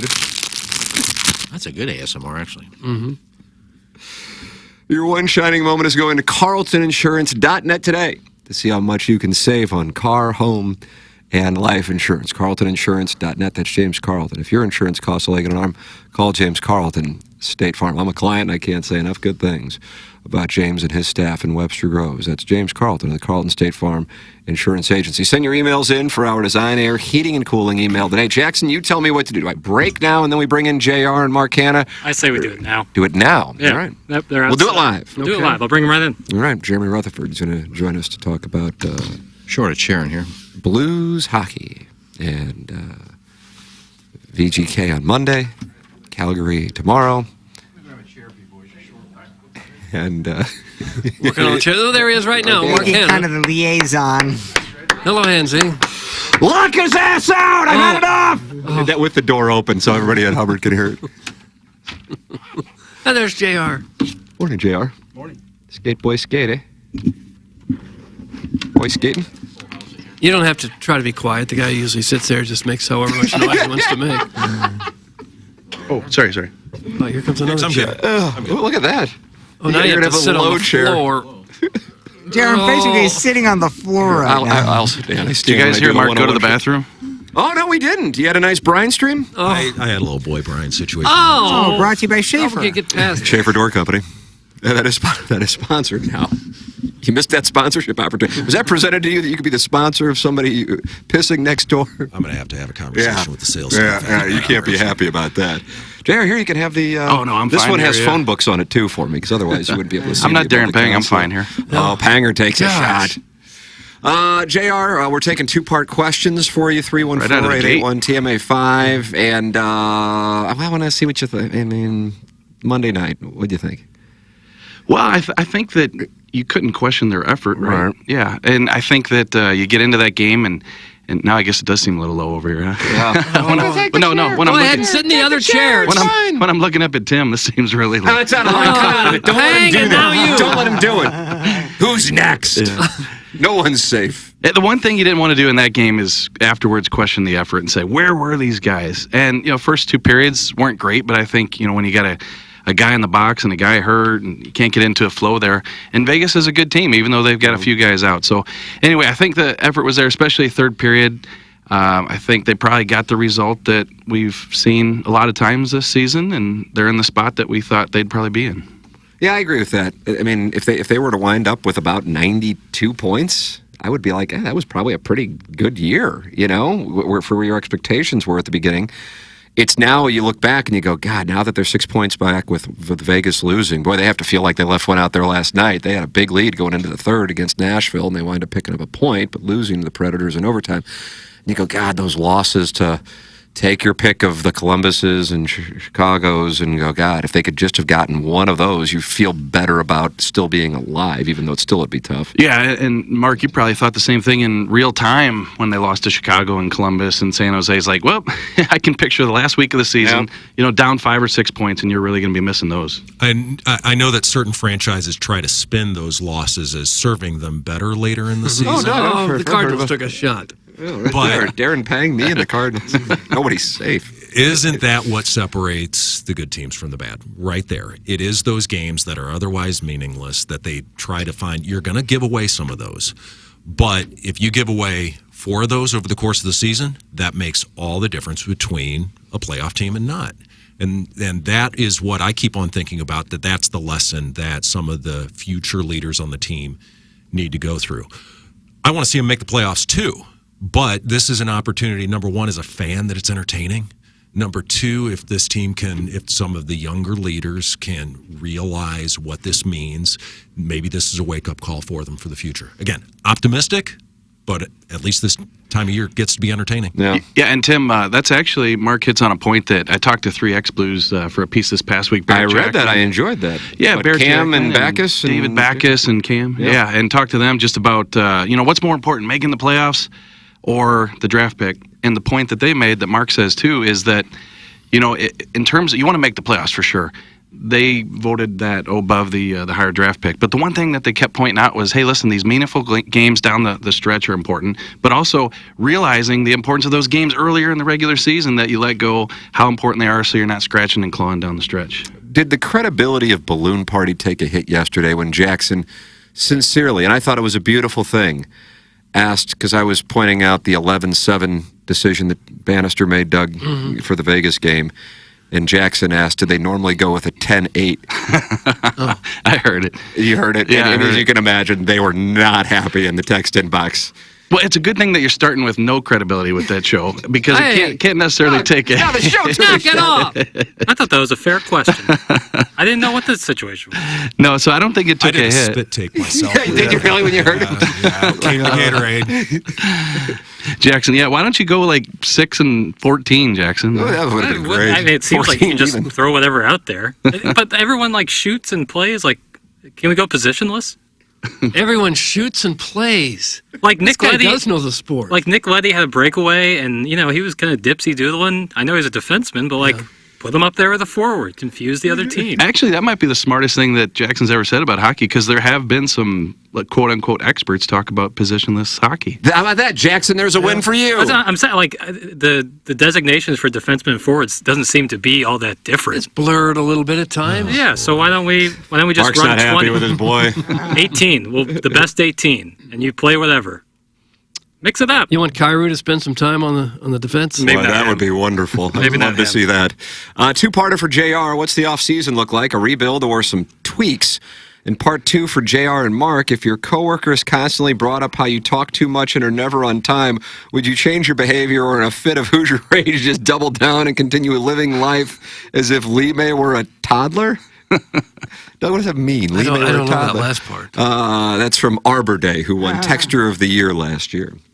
Well, first one, as far as the offseason goes, I'm going to be out at the Ozarks a lot, so thanks for asking. Little fishing. What are you doing down there? How about that? Ooh, I would just hang out. Yeah, hashtag. You got a tent down there? Or? No, I actually have a canoe and a teepee. My gosh, really? You got a bit of a wigwam. So, no, in terms of the offseason, I think, the person asked rebuild or retool, major moves, subtle moves. I think it's going to be a situation where Doug's going to do what he can do, what's possible. I think he's going to explore the big stuff. I do. I think he's going to look to shake things up significantly, but you just never know if that stuff's going to be viable. But I can't expect in a million years that you're going to see, the majority of this team look the way it did this season. I think that they're going to try to shake up the defense, and I think they're definitely going to have to bring in some new forwards, unless they go positionless. If they do that, then it might just be bringing in new players regardless of where they play on the ice. Yeah. How do we feel about Bannister going forward? I nominate Chaser for head coach. That's from Nars Loot Bar. Kelly Chase, obviously battling a health situation, so not eligible at the moment, I would say. But with regard to Bannister going forward, what do you think on that? Yeah, I think at this point, it would be tough to say that they're definitely going to bring Drew Bannister back. I don't think that anybody could make that statement. I think that it's obviously going to be up to Doug, and I've said for a few weeks or month that, we don't know who he's talking to. If he has somebody he thinks who can come in and really bring a reputation and some credibility to the job in terms of NHL experience, that he's probably going to go that route. But I've also said that when you're rebuilding and retooling and you're looking for somebody to get you to that next level, a guy who's worked with a lot of these young players, that maybe it is Drew Bannister. So could probably see it going either way, and that's not to ride the fence. I just think that you don't know who Doug's got up his sleeve in terms of who he could bring in. It'd be fascinating to be in the room on that, because when I look at the roster that they have, I honestly, as a fan, I look at it, how much could any coach change things? Right. Yeah. I think the only difference with what the team has done once Bannister came in after Berube, it was a little bit of a refresh, and some of the players that might have been tuning him out maybe woke up a little bit, but then they just went back to doing the same thing all over again. And maybe the effort picked up a little bit, but it's all been incremental. So is he a good coach? Is he not? I don't think this season gives any indication of it. And that's where I think that Armstrong has got, obviously he's an option, but he's got to look outside. It cannot be a slam dunk that it's Bannister. That's no slight against Bannister. Yeah, and how about Kelly Chase, you said? Yeah. That was what Nars Loot Bar said. Chaser coming out. How would that be for you? That'd be for your something. Post-game, Oh my goodness, that'd be unbelievable. Where do I sign Molina is the manager of the Cardinals, and Chase is the manager or coach of the Blues. Well, I know you had Chaser in here a few weeks ago, and I also had an interview with him, and I'll just never forget, sitting at Starbucks, and the one thing he did say, he goes, "I'm watching these Blues games, and I think I care more than 5 of these guys." Yeah, when I said, I hear you said 3 or 4 guys don't really care, and he goes, did I limit it to that many? Two-parter. Mark, as a show advertiser, do you get better return on investment when a member of the show audibly crinkles wrappers during your live reads? There it is now. Also, JR, if the Blues go with a 10-8 format, will the addition of 2 defensemen be, Doug, I don't remember this name, Tom Koivisto and Sean Hill. I remember Sean Hill, Alan Dadeville. Yeah, Koivisto and Hill. Yeah. I think Traded from the Hurricane.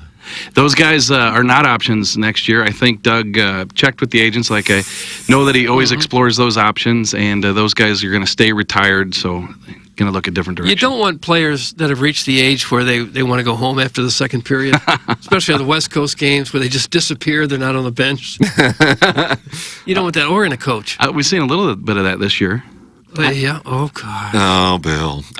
Daddy Padre, as you know, is a member of the Blues. He isn't. And he's in the YouTube chat. So this is kind of, you can use this if you're going to write a column. That a member of the Blues says the following: tough look by Bannister, cost them the game, in my opinion, especially when your number one center's been dealing with illness all month.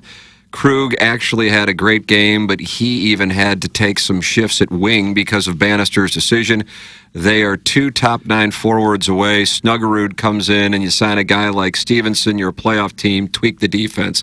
That's from inside the Blues room as they get ready to play Calgary tomorrow. Well, and that's the thing, and I don't want to argue with a Blues Hall of Famer, future Hall of Famer, Ring of Honor, Daddy Padre there. But, hey, my only thing on the 11-7 or whatever Jackson wants to term it there, interested in your guys' opinion here, is the only thing is if you're saying, okay, they needed to go 12-6, regular conventional lineup, you're saying that Zach Bolduc or Sammy Blais or whoever you were going to put in as that extra forward was going to make the difference, or rolling the 4 lines and having Bolduc on that third line was going to make the difference. Because it is results oriented, because what wound up happening is guys got hurt, and then Shen missed a lot of time, and then Cairo had to serve part of that penalty as well, or the penalty.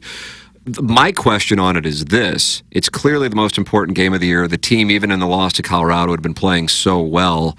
Why mess with what had been working going back to that Boston game? Albeit, I am aware that essentially they went 11-7 in the final period against Minnesota on Sunday. Yeah, and actually the last 3 weeks they've kind of been cutting down in the third period and playing limited forwards, and obviously they didn't play the extra defenseman. They didn't have it out there. But the thing is, you go to this Perunovich asset management. Like they're playing him to That's get a him the big extra thing. games. And I don't know how many think it's people a are big aware thing. of that. It is a huge. Explain to the audience what that is, because this is if the Cardinals were doing this, all hell would be breaking loose. Yeah, it's a situation where Scott Perunovich this offseason, if he gets to 74 career games, which he's getting ready to do, 2 more games I think he has, then the Blues will be able to hang on to his rights. He'll be a restricted free agent. If he doesn't get to that number, he'll be an unrestricted free agent and free to leave. So it behooves the Blues to get him in these last couple games, which they've been trying to do for the last couple weeks of the season, to get him to that number so they can keep him. Otherwise, he'd be able to free to walk. It's a material part of the conversation that I'm certain the vast majority of fans don't know, but I'm sure some do. You've written about it. I know that, and I was listening to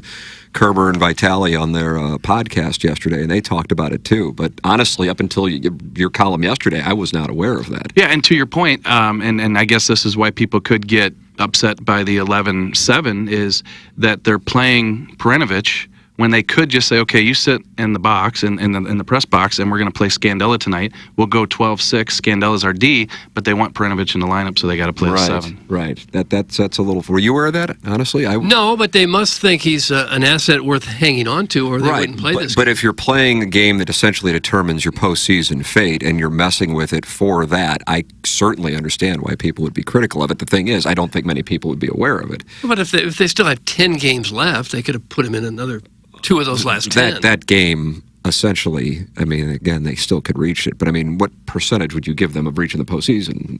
At this point, 6. That's high. That's good. That's good. I You're an thought the correct optimist. answer is always 6. Yeah. It's I bet less than Money 6. Puck probably has it at like 3 after Vegas got a point in Nashville. I was kind of counting on Vegas not getting a point last night, especially when it was 3-0. Oh my God, 4-1. Yeah. So alas, it's going to be awfully tough. But the Blues do have a fairly favorable schedule the rest of the way. The issue at this point is Vegas basically has to win like no more than 3 games, and the Blues at that point have to win damn near every game from here on out. Mark, by the way, before we say thank you to you gentlemen, this is from Shrimply Pibbles. Love Shrimply Pibbles. Live read from Mark Hanna incoming. Mark recently sat down with me to discuss some life changes in the Pibbles household. He spent a dedicated hour and a half talking through everything, regardless of whether or not it would impact him financially. He cares about his customers and their well-being. It's such a satisfying feeling to be able to trust someone in such a meaningful way. Thanks, Mark. You're cute. And FYI, I took the job. And then he has a little smiley winking emoji. Doug, do you like that? He's a little smiley winking emoji. Did you counsel him to take the job or remain unemployed? I generally encourage unemployment. Good for you. Seek out a 15-hour-a-week job that you really only have to show up to about 2/3. Heaven's sakes. That's like Iggy's job. Were you talking to Iggy? Did he? Shrimply Pibbles is a separate gentleman. He sends in pictures of his wife quite often. I believe Andy Crouppen enjoys counseling Shrimply Pibbles. And also Andy Crouppen yesterday representing Iggy in here. In Iggy's negotiation to play golf for free, I think, at the Fan Page Club Championship. I think that was insists on it. That was the negotiation. So let me know, Mark, if you want to represent Iggy as well. I'm kind of busy. Here's so a little I'm going to pass on that. Thanks, though. JR, we know you have a podcast to record, and thank you for coming in studio as always. Anytime, Mark, brother. Always great to see you. We will close out our 8 o'clock hour at 9:30 and get you ready for the 9 o'clock hour starting at about 9:37 with the Design, Air, Heating, and Cooling email of the day. And then Jackson's got a big balloon party planned. What just happened? What is it about that spot on the dais? Knock it off down there. For some reason, there's a door that's covering nothing. Oh. It sounded like someone fell down the steps. Iggy's hit You all that right? a few times. It's a wide berth Wednesday, okay. so it's going to be huge. Looking forward to it. Yeah, absolutely. It's coming your way at 10 o'clock on 101 ESPN. We'll take a commercial break, come back with more of TMA, presented to you by Brown and Crouppen. Biggie's Restaurant and Bar has been a staple of the community for over 30 years and is serving your favorites like the steak sandwich, waffle fries, and so much more. It's not just the food that's rocking. With a full bar and patio, Biggie's is the perfect spot for lunch, dinner, and a little laughter. Biggie's original hours are back. Open 11 a.m. till midnight, Wednesday, Thursday, and Sunday. And 11 a.m. till 1 a.m. on Friday and Saturday. Check out the full menu at biggiesrestaurant.com and stop in today. I get asked all the time by people, if I'm in an accident, what should I do? And while yes, you should call the police, exchange insurance information, and take pictures of the scene, all those things are important. but the most important thing you need to do is hire a personal injury lawyer. This is Doug Biggs from Longo Biggs Injury Law, and if you've been hurt by someone else's negligence, don't take on the insurance company yourself. Insurance companies have teams of people and a playbook designed to keep you running in circles so they can pay you as little money as possible for your accident claim. If you don't have a lawyer, they know you can't bring your claim to court, and they will never give you full value. We recently took an offer from an insurance company without a lawyer on the case from $12,000 to $200,000. You can't get that kind of result without an attorney on your case. Even if you don't hire us, you need to hire a personal injury attorney. Check us out online at longobigs.com. In business since the 50s, Collier & Thompson are known for kitchen and bathroom remodels. But they do so much more. If it's an interior remodeling job, Collier & Thompson can probably help. Basements, wine rooms, man caves, bars, accent rooms, fireplace walls, office, you name it. No need to visit 5 to 10 showrooms when Collier & Thompson provides all your needs in their showroom on Manchester Road in Baldwin. Come home to quality with Collier & Thompson. Let them bring your dream remodel to reality. CollierandThompson.com. TMA listeners have a lot to think through financially. Saving for retirement and college while also paying bills and enjoying life along the way. Call Mark Hanna. Mark works with you to design a strategy to do your finances right. It's a straightforward approach that starts with a 15-minute phone call to discuss your needs. Visit evergreenstl.com or give Mark a call at 314-889-0503 today. Mark Hanna offers securities through Equitable Advisors, LLC, member FINRA, SIPC, a broker-dealer. Equitable Advisors, LLC, an SEC-registered investment advisor. Evergreen Wealth Strategies is not a registered investment advisor and is not owned or operated by Equitable Advisors or Equitable Network. Hey, this is Tim McKernan, and I am here with James Carlton of the Carlton State Farm Insurance Agency. James, I love getting emails from listeners who support the sponsors. Got one from a client of yours who switched, and you immediately saved him $1,000, and it meant the world to him. The area that we're really having an impact on people's finances are people with drivers under the age of 25. We are seeing material savings for these types of clients, hundreds, if not even thousands of dollars per year. James Carlton, Carlton State Farm Insurance Agency, 314-961-4800, or go online at carltoninsurance.net. It's the heart of March and everything's green. The bar's as busy as you've ever seen. Everyone's Irish and you are too. When you Tullamore do. When the dry cleaners lost your only green shirt and getting pinched by your friends is starting to hurt. At this point there's nothing else you can do except Tullamore do. It's St. Patrick's Day, so what do? You Tullamore do. Hey! Tullamore Dew Irish Whiskey, imported by William Grant & Sons, Inc. The Illinois Recovery Center is dedicated to providing precise and authentic care to those seeking help and treatment. Recovery, it's not just a goal, it's a transformative journey. At Illinois Recovery Center, you'll find an unwavering commitment to provide the support, guidance, and personalized care you or your loved one needs to rediscover a life filled with purpose, strength, and lasting renewal. If you or someone you know wants more information about the Illinois Recovery Center, please call 888-472-9559 or visit IllinoisRecoveryCenter.com. Temperatures are finally warming up here in St. Louis, and while that means more fun in the sun, it could also spell disaster for your lawn. Rain equals spring weeds, and now is the best time to get ahead of it. Green Envy has been here in St. Louis for more than a decade, servicing and treating lawns just like they would their very own. Crabgrass can lay dormant for years until the conditions are right, and the massive amounts of moisture we've had is sure to wake up even the oldest crabgrass seeds. Green Envy only uses products that have been formulated for Missouri soil, weather conditions, and turf types, not national generic products that are insufficient and ineffective. Let the experts at Green Envy help you choose the best treatment program for your lawn this season. Phone lines are open 12 hours a day, Monday through Friday, and Saturday 9 to 1 to take your calls and answer questions. Call Green Envy today at 636-757-1600 or visit greenenvylawns.com and make your lawn the envy of the neighborhood. The choice of a lawyer is important and shouldn't be based on an ad. If you're seriously hurt in an accident, you'll want all the money you deserve. That's called justice. But there wouldn't be lawyers if justice was easy. No, justice is not easy. It's fought for and it's won. At Brown & Crouppen, we fight for justice every day. If you want some, call 222-2222. Because at Brown & Crouppen, justice is our business. Want to take on some legends of TMA? Sound the same to someone who gives a damn about the best fans in baseball! Tired of it! The show's so great. Will there be a little speaker system out behind the dumpster, so in case you're servicing me, I'll be able to hear my name? Then nominate yourself to be this month's TMA Listener of the Month. And if you win, you'll get recognition and other stuff. Sometimes all you have to do to win the prize is be a female. All it takes is one fake girl to just throw this show completely off course. Give us your name, a photo, and other pertinent information at TMASTL.com. The TMA Listener of the Month Club, quenched by Milagro Tequila. Welcome to a brighter side of tequila with Milagro. Find out more at TMASTL.com. Live from the Michelob Ultra Studios, KPN-TFM HD2, Collinsville, St. Louis. This is TMA All Day. It's the Brown and Crouppen Morning After. KPN-TFM HD2, Collinsville, St. Louis.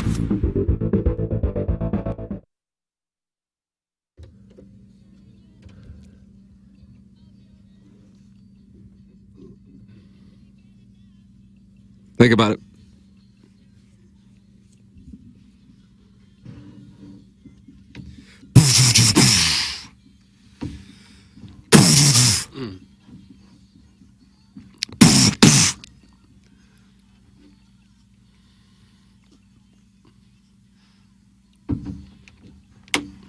Welcome back. It's TMA.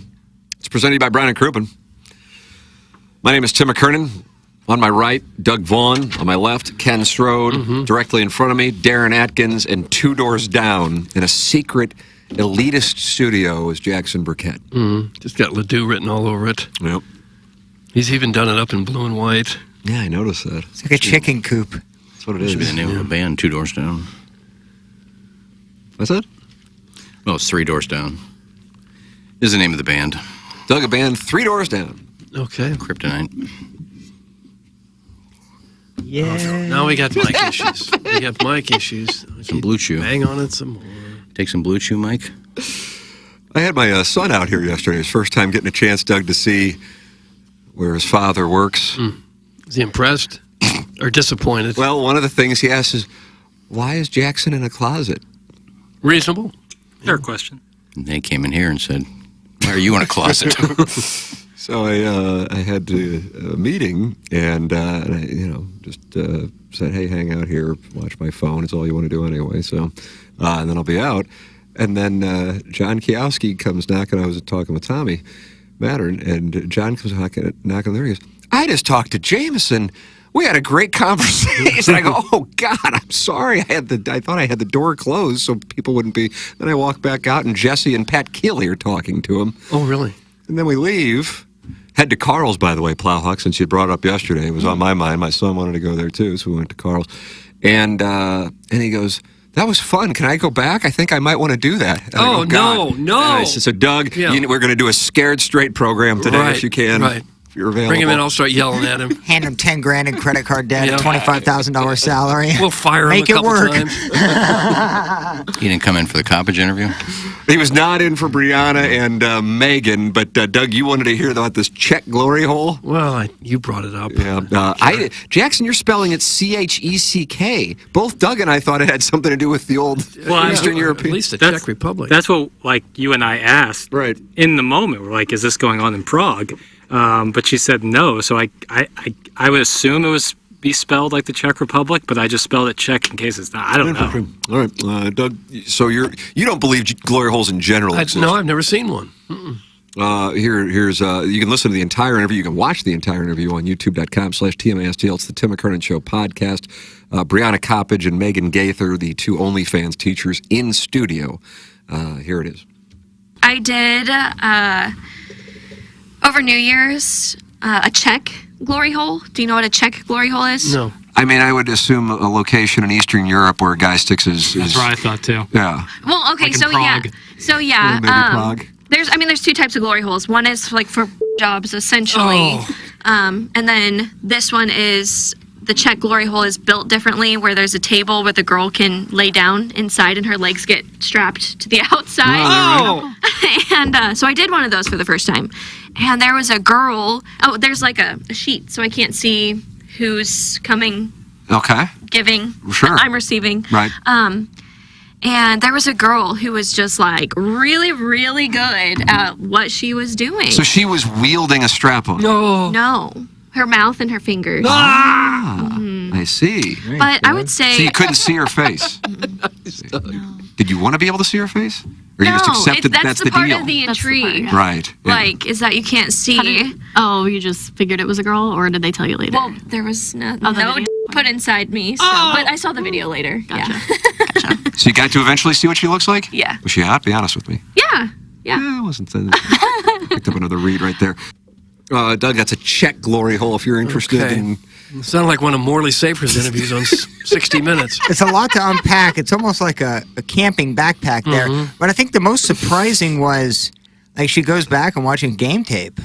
I was surprised by that, and then she could see who it was who was servicing her. Isn't that fun? Wouldn't you want to know? You'd have to know, but right? you talked about how fun it was that those people would show up at the Chesterfield thing, and the guy would say he's a woman, and then they start to get mouthified, and then they feel the gentleman's mustache, and that surprised you, and you said, "What? Oops, I'm gay now." I think it was even before that. I think he found out before they even started, He but they knocked on both the were door. there. Yeah, they both were there. He knocked on the front door and said, "I answered your ad." And the guy said, "I was looking for a woman." He says, "Oh, it's me." And he says, "Come on in anyway."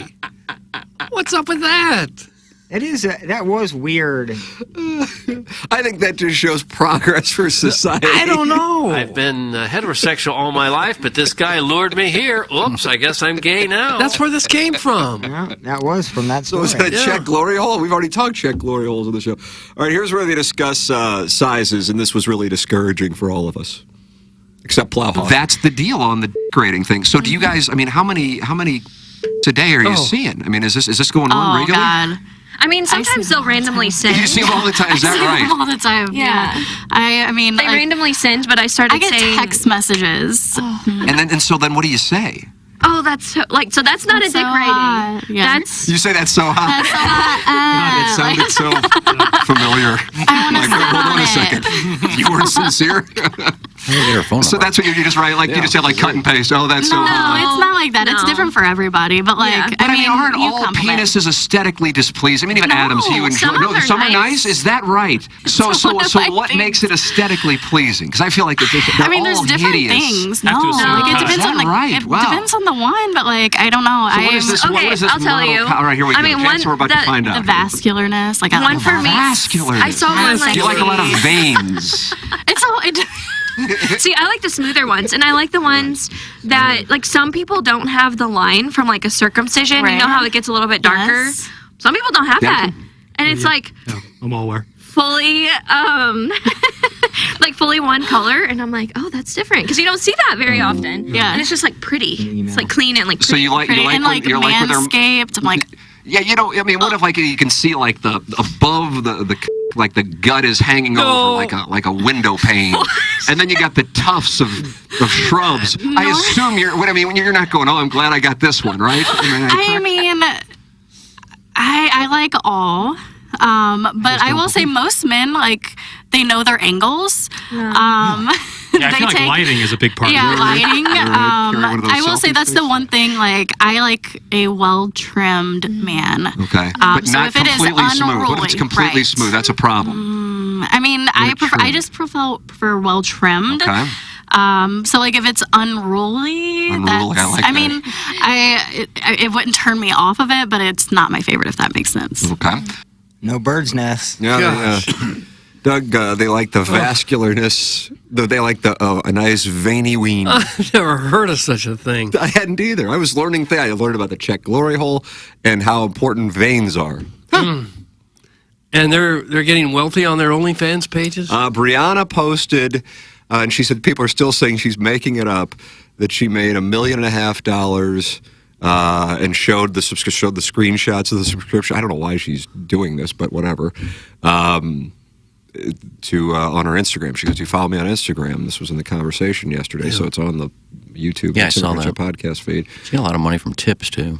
I think that's where they make most of the money, is that stuff where they sell direct stuff. Yeah. But anyway, I don't know. Either way, so I didn't follow her on Instagram. Then I went and looked at it, and I saw it, and she's explaining. She goes, but then people said I'm still making it up. So for whatever reason, people want it to be that she's fallen on hard times financially and don't want her to have made $1 million. And she's like, I don't know. They don't believe me. So I'm like, here are the numbers. And then they still don't believe her and they think I'm making it up. So anyway, well, it's probably extremely unusual for someone to do that well. But she had national exposure. Yes, it's a different deal. She was on the New York Post and radio shows all over the country. So she had an opportunity to make a whole lot more money than someone who just decided to try it on a whim. Well, she got some decisions to make because she got very popular because of it went worldwide. And everybody thought, oh, school teacher just got to see this and we'll join. But then after that subscription runs out from the people that wanted to do it right away, she's going to have to try a way to either find more followers or go into a different line of, say, Vixen or Blacked or whatever and go that route. Or get another job where it's scandalous to do this. Maybe she can become a nun or something. Because it was the story, no doubt, that made it so interesting for people. Yeah. But that novelty will wear off once these subscriptions are over. Tim, was it Megan or Brianna who was cool with a nice guy sending flowers to their home address? That was Megan, I believe. Well, Megan's address somehow got posted online, and then as her phone number. That's why when you said, how is she getting text messages?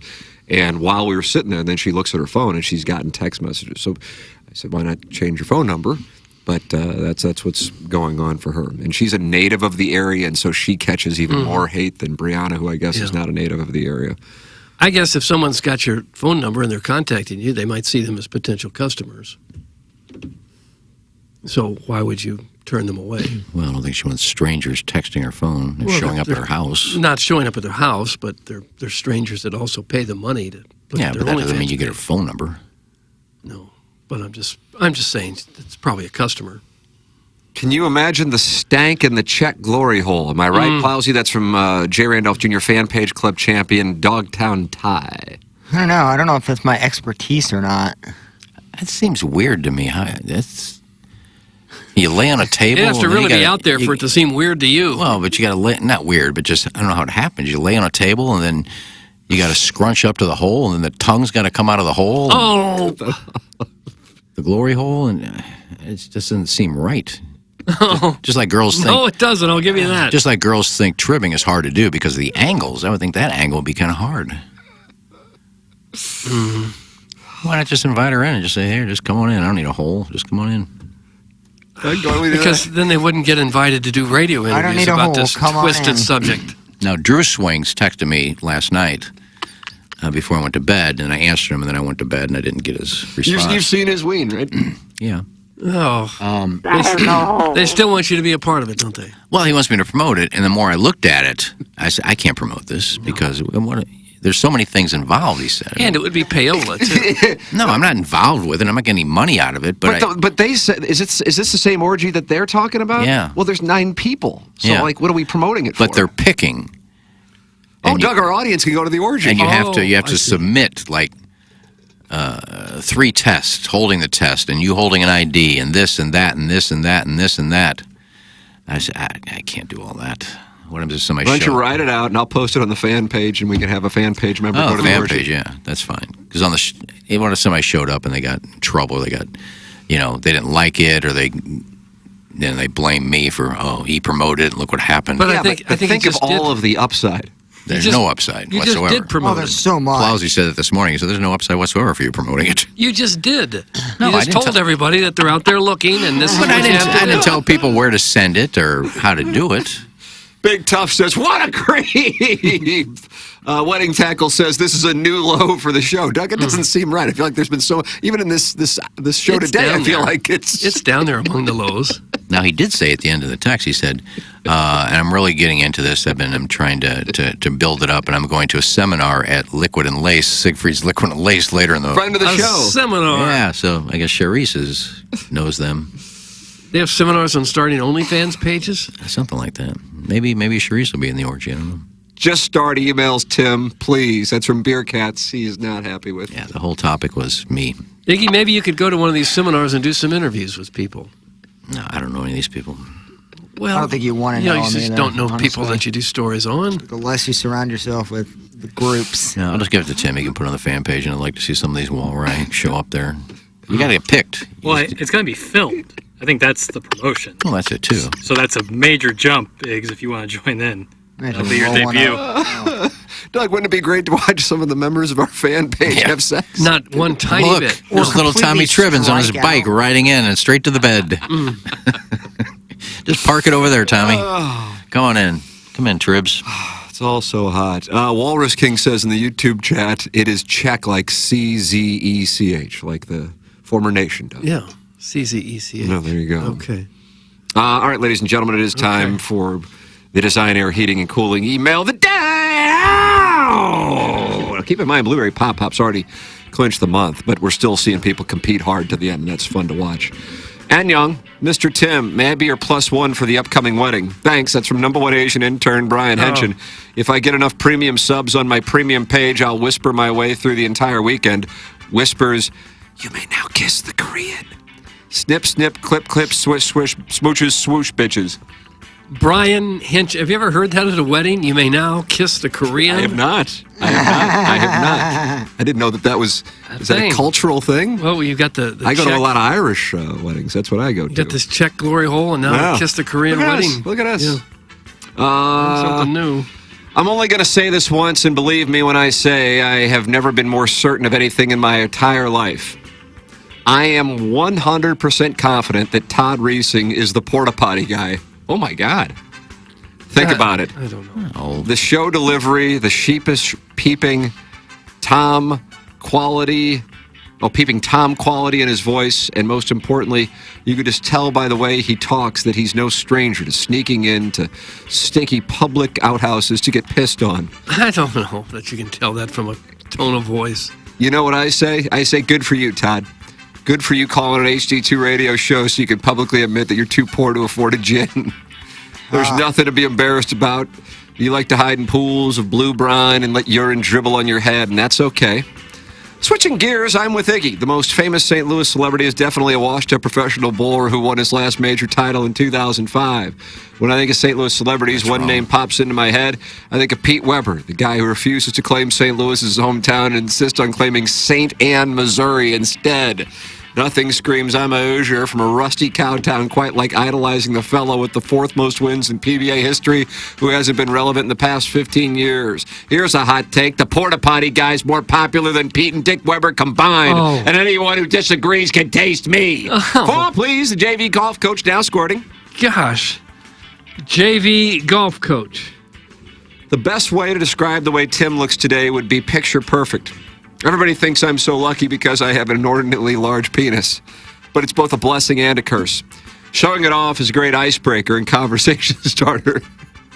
But when it comes down to the nitty-gritty, other guys have always just run away in fear when they see its enormous girth.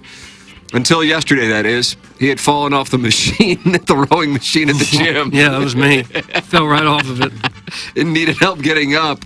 With the angle of the machinery, a helping hand just was not going to cut it. So I undid my drawers and dropped my junk between the machines. He grabbed my proverbial rope and pulled himself up. To my surprise, he said, I owe you, buddy. How about some sex? Oh, it wasn't said. With that, he pulled his khakis down, draping them around his loafers.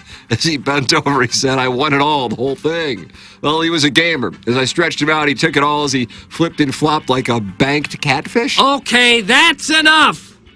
That's from Wayne, and then his last name is King. Wayne Kine. By the way, Pete won the 2012 U.S. Open. So take that. that one's the mic drop of the year. That was a who do you think I am? Who do you think you are? I am. And Young, I don't feel comfortable promoting the orgy, but here's how to enter. When's the deadline and the specific size specification? Thanks. It's from #1 Asian intern Brian Henson, organizer and secret promoter of orgies. Wow, he's got a couple gigs now. I guess so. Brian Henson, point 2. I texted you the info. Oh, is that right? So I can post that on the TMA fan page? You want Tim to promote that? That'll be promoting it. Maybe I'll post it on my personal page. First post in more than like a year. Oh, Tim's back on Facebook. Here's his orgy promotion.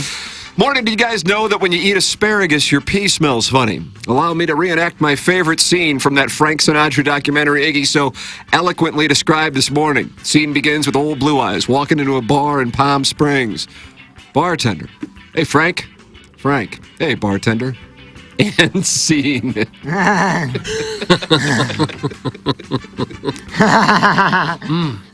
Well-written screenplay. Good documentary. Glad to see a tournament with $2,600 on the line is being run by a guy on the show who isn't actually on the show, unless Doug's on his thrice monthly vacation or Tim takes a well-deserved trip to some undisclosed exotic destination. He's a real stickler for the rules. In the past 24 hours, 2 guys without gins were just arbitrarily awarded 15s, and a former Jayhawk quarterback that doesn't have a gin just had to call in and say he was a fan of Mr. Licks, and he was allowed in too, despite the D-bag commissioner claiming everyone had to have a handicap. Not to mention the fact that one member of the show really dug his Polo Ralph Lauren clearance rack heels in and said he'll only play if it costs $23, and everybody just seems fine with it. The yuppie and a douchebag seem to be the only people involved with this S show with any semblance of integrity. Save me a spot in a fan page club championship. I have a cut and color appointment with Oreen, and after I'm heading next door for a good nubbin stretching, I'm showering prison style with my buddies tonight, and I've got my fingers crossed that tonight's the night where I hit 3 inches after a gentle tugging. Oh. Hopefully I find the time to swing by Joe Buck's house. He's not there, but he said his sister will let me in. Gotta pick up a piece of thing. Any sponsors coming in? I need a cigarette. That's from Chinchilla Pop Pop. We skiing out in Courchevel? Courchevel? I think that's Blueberry Pop Pop. Blueberry Pop Pop. Man, there's so many coming in today, Doug. Okay. You know what's the funniest thing about Iggy? Iggy always wants some credit for some stuff he's supposed to do. Iggy will brag about some stuff a normal man just does. Iggy will say some stuff like, I came back from break on time. You're supposed to do that! Oh. What are you bragging about? What do you want, a cookie? Oh. Ours is the type of presentation where former teachers turned OnlyFans stars feel free to drop in at any time. Talk about their ideal penis size while getting berated in the comments by a sexually repressed sad who calls himself Tut. Meanwhile, another commenter who may or may not have been Iggy continued to suggest the unemployed former teacher turned porn star take her newfound wealth and open a strip club in his hometown of Maryland Heights so he can just bop on over any time and have a scotch while staring at breast. Why stop there? Why not have Brianna buy a golf course where her career coach gets to play for free? Okay, I'm getting restless from the lack of attention, and since I'm not allowed to leave this windowless closet next to the pissa during live reads anymore, I'm going to go ahead and hijack a live read by crinkling a microphone condom wrapper that I brought in yesterday but didn't throw away. Doug, that comes from Buck Swope. Buck Swope with a nice little email this morning. And that's what we have for the Design Air Heating and Cooling email of the day. I like Swope. I like Brian Hinchin point too. I thought was pretty good. But once again, I got to vote for Blueberry Pop Pop. I thought his was the best. Wonder how many views I get if I did an ASMR video. That's not what we're doing right now. We're voting for the email. Disappointed. Yeah, I was going to give it to Kevin Miller until Pop Pop came through, so it's Pop Pop. Blueberry Pop Pop says 13 is lucky for me. 13 wins in 1 month. It's got to be a record, Iggy. It's got to be a record. We'll claim it is, whether it is or not. You're exactly right. It's A half new the month. record. Unbelievable. Hey, before we go, I want to tell people about the Illinois Recovery Center. Illinois Recovery Center is a place that I visited and I saw firsthand, and it is a place that I would recommend to our audience members if it's for them or a loved one, close friend, does not matter. Transform your story at Illinois Recovery Center. At Illinois Recovery Center, the team believes in the strength of every individual's journey to recovery. Whether you're taking the first step or continuing your path, the IRC's dedicated team is here to support you. Why choose Illinois Recovery Center? Well, a holistic healing approach, expert care and guidance, safe and welcoming environment, tailored programs for lasting recovery, and top-notch facility and accommodation. The IRC builds the unwavering determination to thrive beyond the shadows of the past. Whether you've made the life-saving choice to seek help on your own or you want to be prepared for the other end of an addiction intervention with a loved one, the chance to learn about addiction recovery is available to you at the Illinois Recovery Center in Swansea. If you or someone you know wants more information about the Illinois Recovery Center, please call 888-472-9559 or visit IllinoisRecoveryCenter.com. All right, Jackson and I are going to go down the hallway. Doug, big day, Wide Berth Wednesday. Yeah. So he's got absolutely nothing. You just have to tap dance for an hour or so. Vamp. Until it's Wide Thursday Boulevard or whatever the hell he calls Thursday. That's tomorrow. Wide Berth Wednesday starts in like 30 seconds on 101 ESPN. For the Plow, for Action Jackson, for Kenneth Iggy Strode, for my brother Kevin, for Douglas Sullivan, Vaughn, Tim McKernan. This has been The Morning After, presented to you by Brown and Crouppen. Yeah, that Plow Boy's an interesting